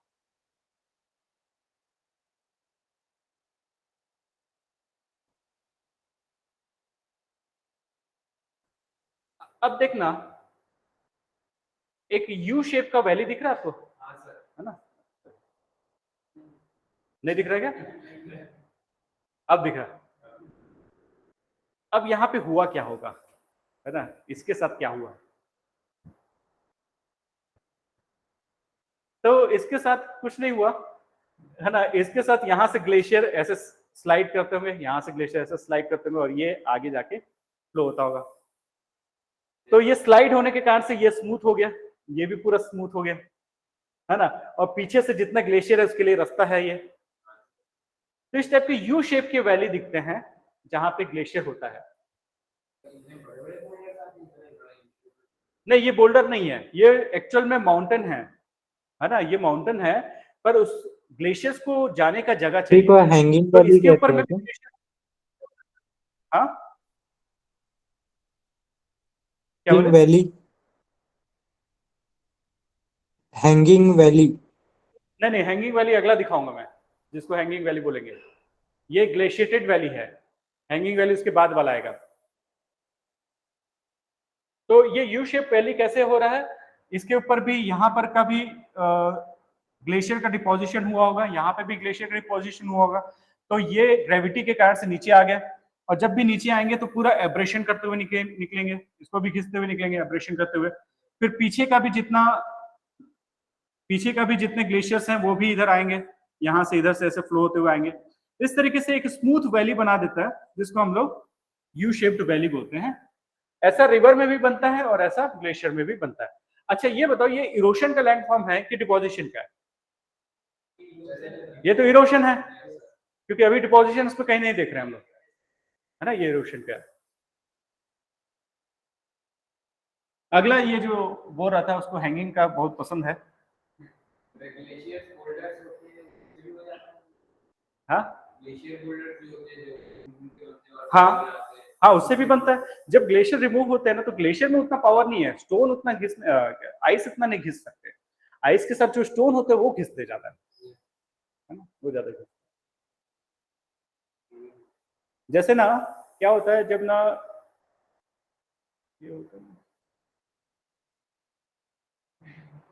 उसको क्या बोलते हैं, नाम भूल रहा हूँ। हाँ मॉब लिंचिंग, भीड़ हत्या मॉब लिंचिंग, है ना। तो जब भीड़ हत्या होते है ना, तो उसमें ना वो लोग ज्यादा मारते हैं जो लोग एक्चुअल में सीधे पर्सन होते हैं। ये पता नहीं ये सोशियोलॉजिकली प्रॉब्लम है ना, और उसके बारे में वो पढ़ोगे आप सोशियोलॉजी में। पर अनयूजुअल बिहेवियर, जो सीधे हैं कभी कुछ नहीं करते, पर जब भीड़ रहता है तो सबसे ज्यादा नुकसान जो लोग करते हैं ना वही लोग रहते हैं। मतलब कि हाँ उनको मौका मिल जाता है, उनको डर के कारण से बचे हुए रहते हैं। तो कोई आदमी सपड़ा गया कोई उस बीच में, तो उसको मारने वाले वो लोग रहते हैं जो कि नॉर्मली सीधे लोग रहते हैं, और भीड़ में अचानक से आवेश में आगे मार देते हैं, मॉब लिंचिंग करने वाले। बाकी लोग तो मारते ही रहते हैं एक दूसरे को, तो कोई दिक्कत नहीं है उन लोगों को। पर वो जो सीधे लोग रहते हैं ना, जिनके मन में फ्रस्ट्रेशन रहता है, उन लोग पीटते हैं उसको। फिर निकल जाएंगे। उनके ऊपर तो वैसे भी कोई पुलिस का कोई डाउट नहीं है या पुराना कोई रिकॉर्ड नहीं है इनका, निकल भी जाते हैं। तो मैं यही बता रहा था, ग्लेशियर के साथ ना जो आइस होता है वो तकलीफ नहीं देता, आइस के साथ जो स्टोन होते हैं वो ज्यादा खींचते हैं, ठीक है ना, यही बताना चाह रहा था। अब देखो ये है हैंगिंग वैली, ये देखो दिख रहा है ना, ये वैली जो है हैंगिंग है। हाँ ये कैसे, देखो ये वैली है, ये एक्चुअल रियल में वैली है।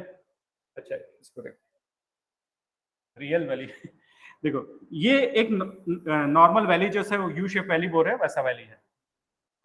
यहाँ पे भी एक वैली दिख रहा है अपने को, है ना, यहाँ पे भी एक वैली है जो यहाँ से ऐसे करके ऐसे आ रहा है पानी इसमें, है ना, यहाँ पे भी एक वैली दिख रहा है। अब हुआ क्या इसके साथ, है ना, इसके साथ क्या घटना हुई? तो वंस अपॉन अ टाइम ये जो वैली था इसका फ्रेंड था, है ना, ये दोनों एक ही लेवल पे थे। ये जैसे ये वैली है ना, ये सब एक ही लेवल पे थे। बट यहाँ पे बहुत ज्यादा ग्लेशियर्स आते हैं इस जगह से। तो उसने क्या किया, अपना लेवल बढ़ाते गया और डीपर होता गया। देखो यहां से बहुत सारे ग्लेशियर्स आ रहे पीछे से, है ना, बहुत सारे ग्लेशियर्स आ रहे, तो ये ज्यादा एब्रेड हुआ, ज्यादा घिसा। बट यहां से बहुत थोड़ा सा ग्लेशियर आ रहा है, तो उसने ज्यादा नहीं घिसा उसको, तो उसका जो भाई है वो डॉन बन गया, पूरा घिस घिस के नीचे हो गया और वो वहीं का वहीं रह गया। समझे कि नहीं? वैशाली नहीं समझी, चेहरा देख के लगना, है ना।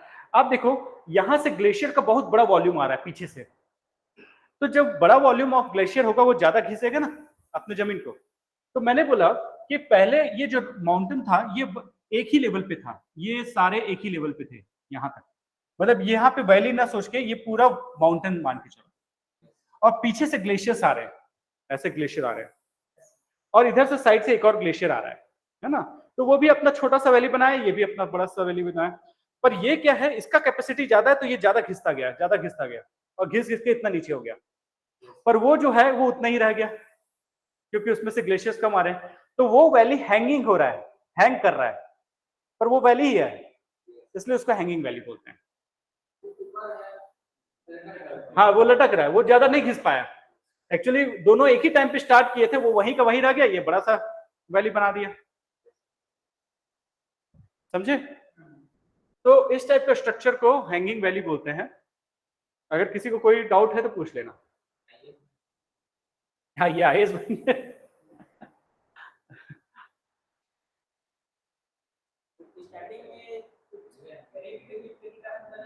देखो हाँ, जहां से भी ना अगर ना ग्लेशियर फ्लो हो रहे हैं, मतलब मान के चलो उस एरिया का सबसे लोएस्ट पोर्शन है ना, इसलिए उस जगह से फ्लो हो रहे हैं। अब वो लोएस्ट पोर्शन रिफ्ट के कारण से भी हो सकता है ना। तो हम लोग अभी उस चीज पे डिस्कस नहीं कर रहे हैं कि वहां पे था क्या पहले, पर क्या हुआ ये बात कर रहे हैं हम लोग, है ना। वैसे भी तो वैली ऐसे ही बनता है ना, पहले तो पूरा माउंटेन टाइप का रहता है, पर उसमें से रिवर जा जाके उस पर गली बनाती है, फिर इसके बाद वैली बनाती है। वैसे ही इसके साथ भी हुआ, इसको ग्लेशियर ने पूरा वैली बना दिया, पर ये जो छोटा ग्लेशियर है इसने ज्यादा बड़ा वैली नहीं बना पाया, वो उतना सही बना के रखा, इतना छोटा सा बनाया। कांस्टेबल रह गया बताइए। पर जितना स्पीड है ना उसको तैयारी करने में ना, वो करीब 50-60 साल में भी आईएएस नहीं बनेगा अगर उसका पेस बहुत कम है।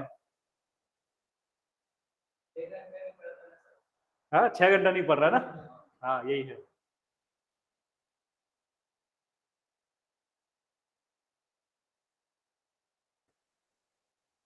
अब है सर्कस, है ना, तो सर्कस क्या है?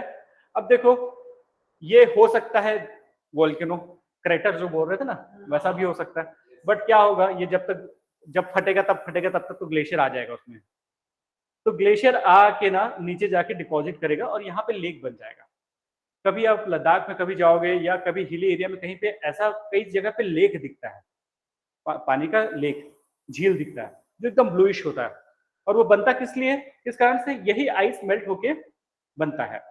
और वो ब्लूइश क्यों दिखता है, क्योंकि उसमें डस्ट वगैरह नहीं रहता, क्योंकि हाइट पे ज्यादा डस्ट नहीं जा पाते, तो क्लीन रहता है। प्लस ज्यादा हाइट पे स्काई जो है ब्लू दिखता है, लोअर हाइट पे स्काई ज्यादा ब्लू नहीं दिखता। समझ रहे हो? इसका रीजन क्या है? क्योंकि डस्ट पार्टिकल जो होते हैं ना, जहाँ ठंडा जगह होता है ना, डस्ट पार्टिकल नीचे आ जाते हैं, तो ऊपर में पूरा क्लीन हो जाता है। नहीं, वो जब वोल्केनो आएगा तब वार्म वाटर आएगा, पर यहाँ पे ग्लेशियर है तो पूरा मेल्ट होके ये हो गया। पर बना क्या ये देख रहे हैं, तो लाइक सोफा जैसे स्ट्रक्चर नहीं दिख रहा है यहाँ पे, है ना, हर जगह से ऐसे करके है ना, आरामी चेयर, तो इसको सरफेस बोलते हैं, है ना। इसमें ग्लेशियर मेल्ट होके इसको घिस दिए सब जगह से, है ना, और एक बीच में लेक बना दिया,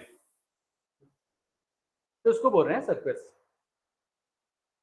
तो आम चेयर जैसे होता है वैसे टाइप का दिख रहा है।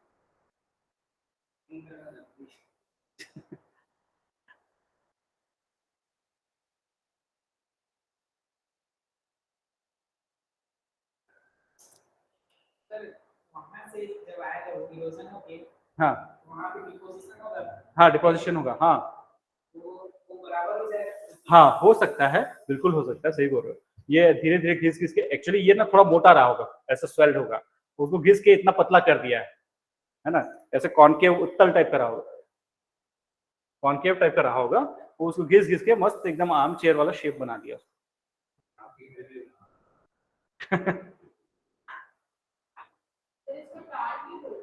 क्या बोलते हैं? हाँ, ये जो लेक है इसको टार्न बोलते हैं, जो स्मॉल लेक।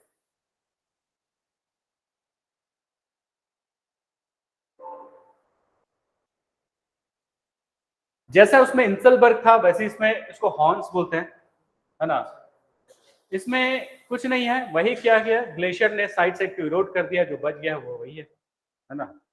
एक बड़ा सा माउंटेन रहा होगा, उसको घिस दिया ग्लेशियर ने, क्योंकि डेली के डेली वो इधर से भी रिमूव हो रहा है, इधर से भी ग्लेशियर जा रहा है, उधर से भी जा रहा है, तो जो बच गया वो है आपका हॉर्न्स।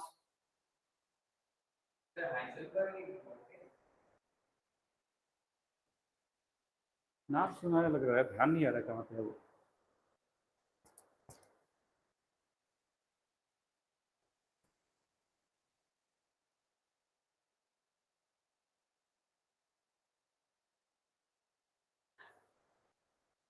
अगला है न्यूनाटक्स।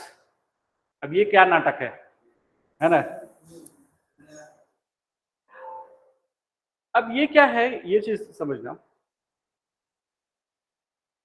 अगर पूरा माउंटेन है हर जगह पे, अब उसमें इतना ज्यादा ग्लेशियर आ गया कि उसका माउंटेन का पीक बस दिख रहा है आपको, और पूरा ग्लेशियर से भरा हुआ है, समझ रहे हो क्या है। ये देखो, ये बड़े बड़े माउंटेन्स है ये, पर ग्लेशियर इतने ऊपर लेवल तक है इसमें। तो ये जो फीचर्स है इसको समझाना के लिए हम लोग बोलते हैं ये नाटक्स हैं। ये माउंटेन्स नहीं दिख रहे हैं हम लोग को, एक आइलैंड जैसे छोटे छोटे दिख रहे हैं।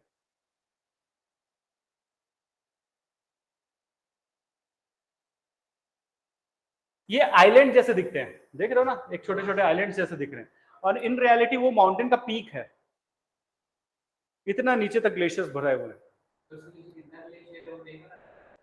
कर सकते हैं, पता कर सकते हैं।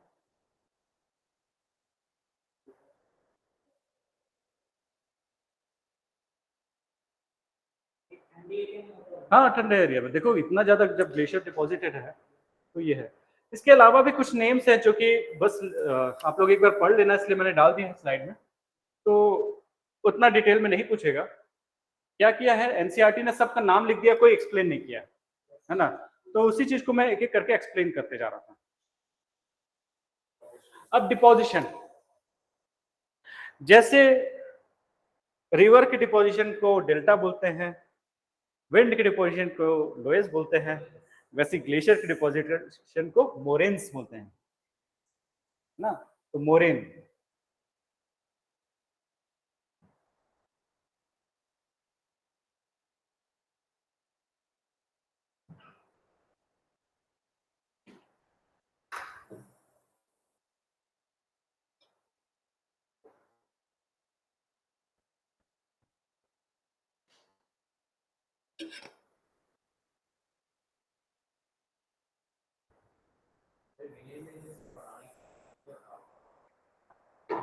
देखो क्लास 11th में ये सब लिखा हुआ है, इसको कैसे बताओगे बच्चे लोग को?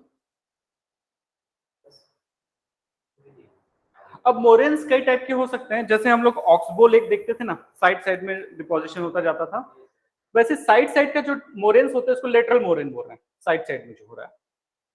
और जो लास्ट में जो मोरेन्स उसको टर्मिनल, मतलब जो लास्ट के जो मोरेन्स है, वैसे सारे ही मोरेन्स हैं, जो भी ग्लेशियर डिपॉजिट करके कहीं पे लास्ट में छोड़ता है उसको मोरेन्स बोलते हैं, है ना। तो बट लास्ट वाले मोरेन्स को हम लोग टर्मिनल मोरेन्स बोल रहे हैं, और जो स्टार्टिंग के जो है साइड साइड में जो डिपोजिशन कर रहा है उसको लेटरल, जो मिडिल में है उसको मीडियल, जैसे ये दो बड़े ग्लेशियर के बीच में है तो मीडियल। तो वैसे डिटेल नहीं पूछेगा, बस मोरेन्स ही जानो कि मोरेन्स एक्चुअल में ग्लेशियर का डिपोजिशन है। और डिपोजिशन क्या होता है, लास्ट में जो बचेगा, जब जहां से वो आइस मेल्ट होके वाटर बन जाएगा, वो उसका एंड पॉइंट है। जैसे लोएस्ट का एंड पॉइंट क्या क्या था, जहां पे विंड का स्पीड खत्म हो जाता है, वैसे ग्लेशियर जहां पे खत्म हो जाता है, मेल्ट हो जाता है और पानी बन के बहने लग जाता है, तो वहां पे जो लास्ट डिपोजिशन होता है वो है मोरेन्स। हाँ देखो क्या होता है, ग्लेशियर भी अपने ही पाथवे को रोक देता है। जैसे क्या है, रिवर ने अपने ही पाथवे को रोक के ना साइड साइड में बहने लग गई थी ना, वैसे क्या है, इस जगह पे उसका स्पीड इतना कम हो जाता है कि अपने जगह पे डिपॉजिट कर देता है। अब उसके कारण से अपना बैरियर बन जाता है, फिर बैरियर बन के धीरे धीरे पानी बह के निकलने लग जाता है।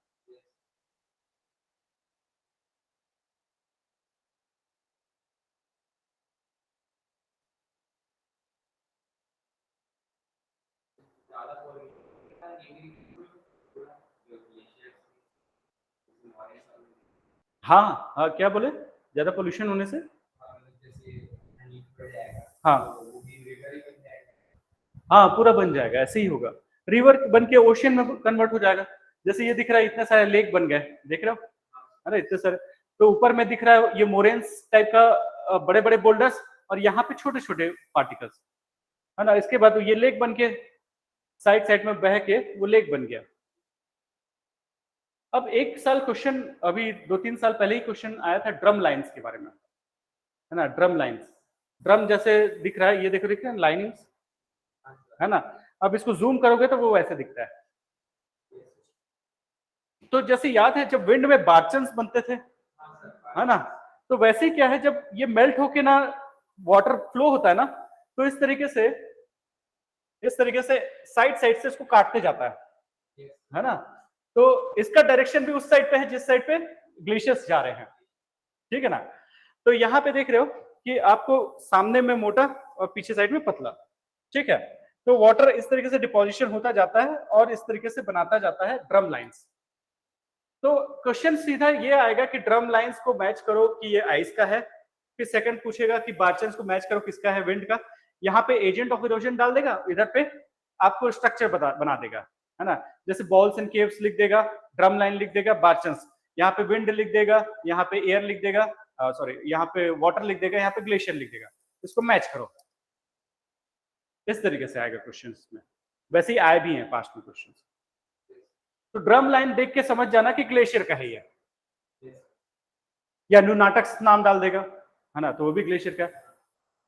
फिर एक इंसलबर्ग था, वो विंड का था, है ना।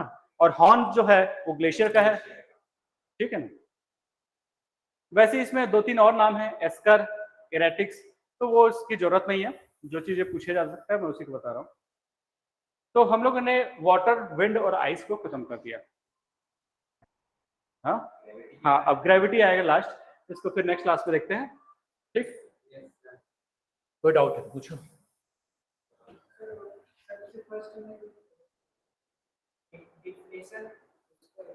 हाँ, डिप्लेशन क्या होता है?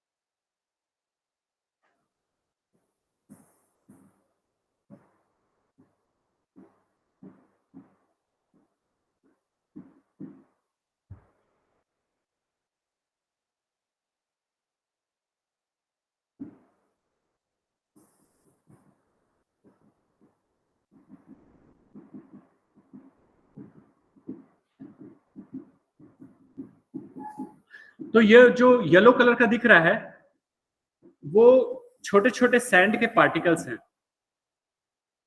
है ना, और जो ब्लैक दिख रहा है वो बड़े बड़े बोल्डर्स हैं, है ना, इस तरीके से है। अब क्या है, विंड कैसे करेगी, विंड आएगी यहां से ऐसे करके आएगी, तो विंड क्या करेगी, ये येलो पोर्शन को लेके जाएगी कि बड़े बड़े ब्लैक बोल्डर्स को लेके जाएगी, येलो पोर्शन को लेके जाएगी। तो जिसके कारण से यहाँ पे क्या होगा, वो जो येलो वाला जो पोर्शन था, है ना, वो यहाँ पे आता जाएगा,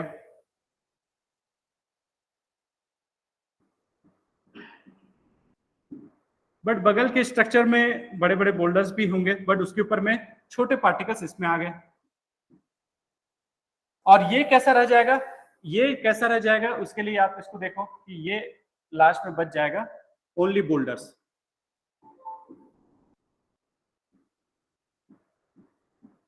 ओनली बोल्डर्स रह जाएंगे क्योंकि सैंड तो नीचे चला गया। अब ओनली बोल्डर्स होने के कारण से नीचे सरक जाएगा, है ना, क्योंकि बीच का सैंड निकल गया तो नीचे सरक जाएगा, तो ये स्ट्रक्चर डिफ्लेट नहीं हो गया, छोटा नहीं हो गया, है ना, तो यही है डिफ्लेशन, सैंड के पार्टिकल हट जाने से ये नीचे गिर जाता है, छोटा हो जाता है। तो देखो ये डिपोजिशन है, इस जगह पे डिपोजिशन हो रहा है, पर यहाँ पे इरोशन हो रहा है।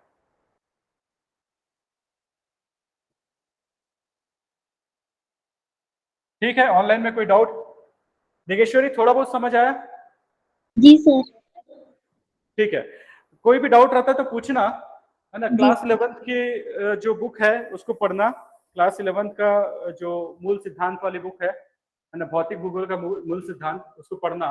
उसी के आई थिंक 5th या 6th चैप्टर में ये चीजें लिखी हुई है, उसको पढ़ना। तो स्टार्टिंग से पढ़ना चालू करना, और जो आपका पोर्शन छूटा हुआ है उसकी फिर से जो क्लासेस होगी। हाँ क्या बोल रहे हो? 7th चैप्टर में, 7th चैप्टर में, हाँ 7th चैप्टर में लिखा हुआ है, उसको पढ़ना।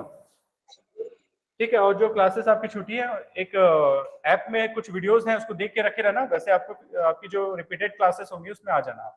जी सर।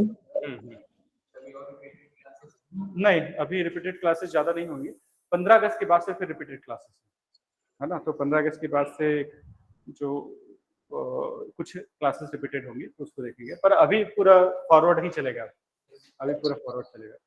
और हाँ, देखते हैं, लेट्स सी कल का क्लास अगर अपन एक और क्लास अगर लगा सकें तो इसके बाद एक बार लोगों का ऑब्जेक्शन आना बंद हो जाएगा, तो हम लोग सिर्फ 4 से 6 और 6 से 8, है ना, ऐसे दो, हाँ, तो 4 से 8 क्लासेस करवा देंगे। ठीक, हाँ 2 सब्जेक्ट रहेंगे, 2 सब्जेक्ट चलेंगे। हाँ रहेगा ना, रहेगा।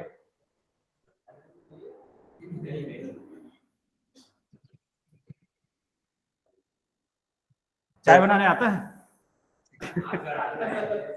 मैं क्योंकि यहाँ पे एक इंडक्शन लाने का देख रहा हूँ।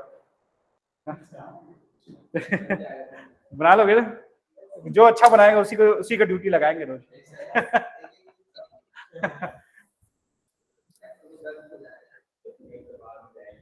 ठीक है, ऑनलाइन स्टूडेंट्स मैं क्लोज कर रहा हूँ सेशन को। Thank you, sir. Good night. Good night, sir. Thank you.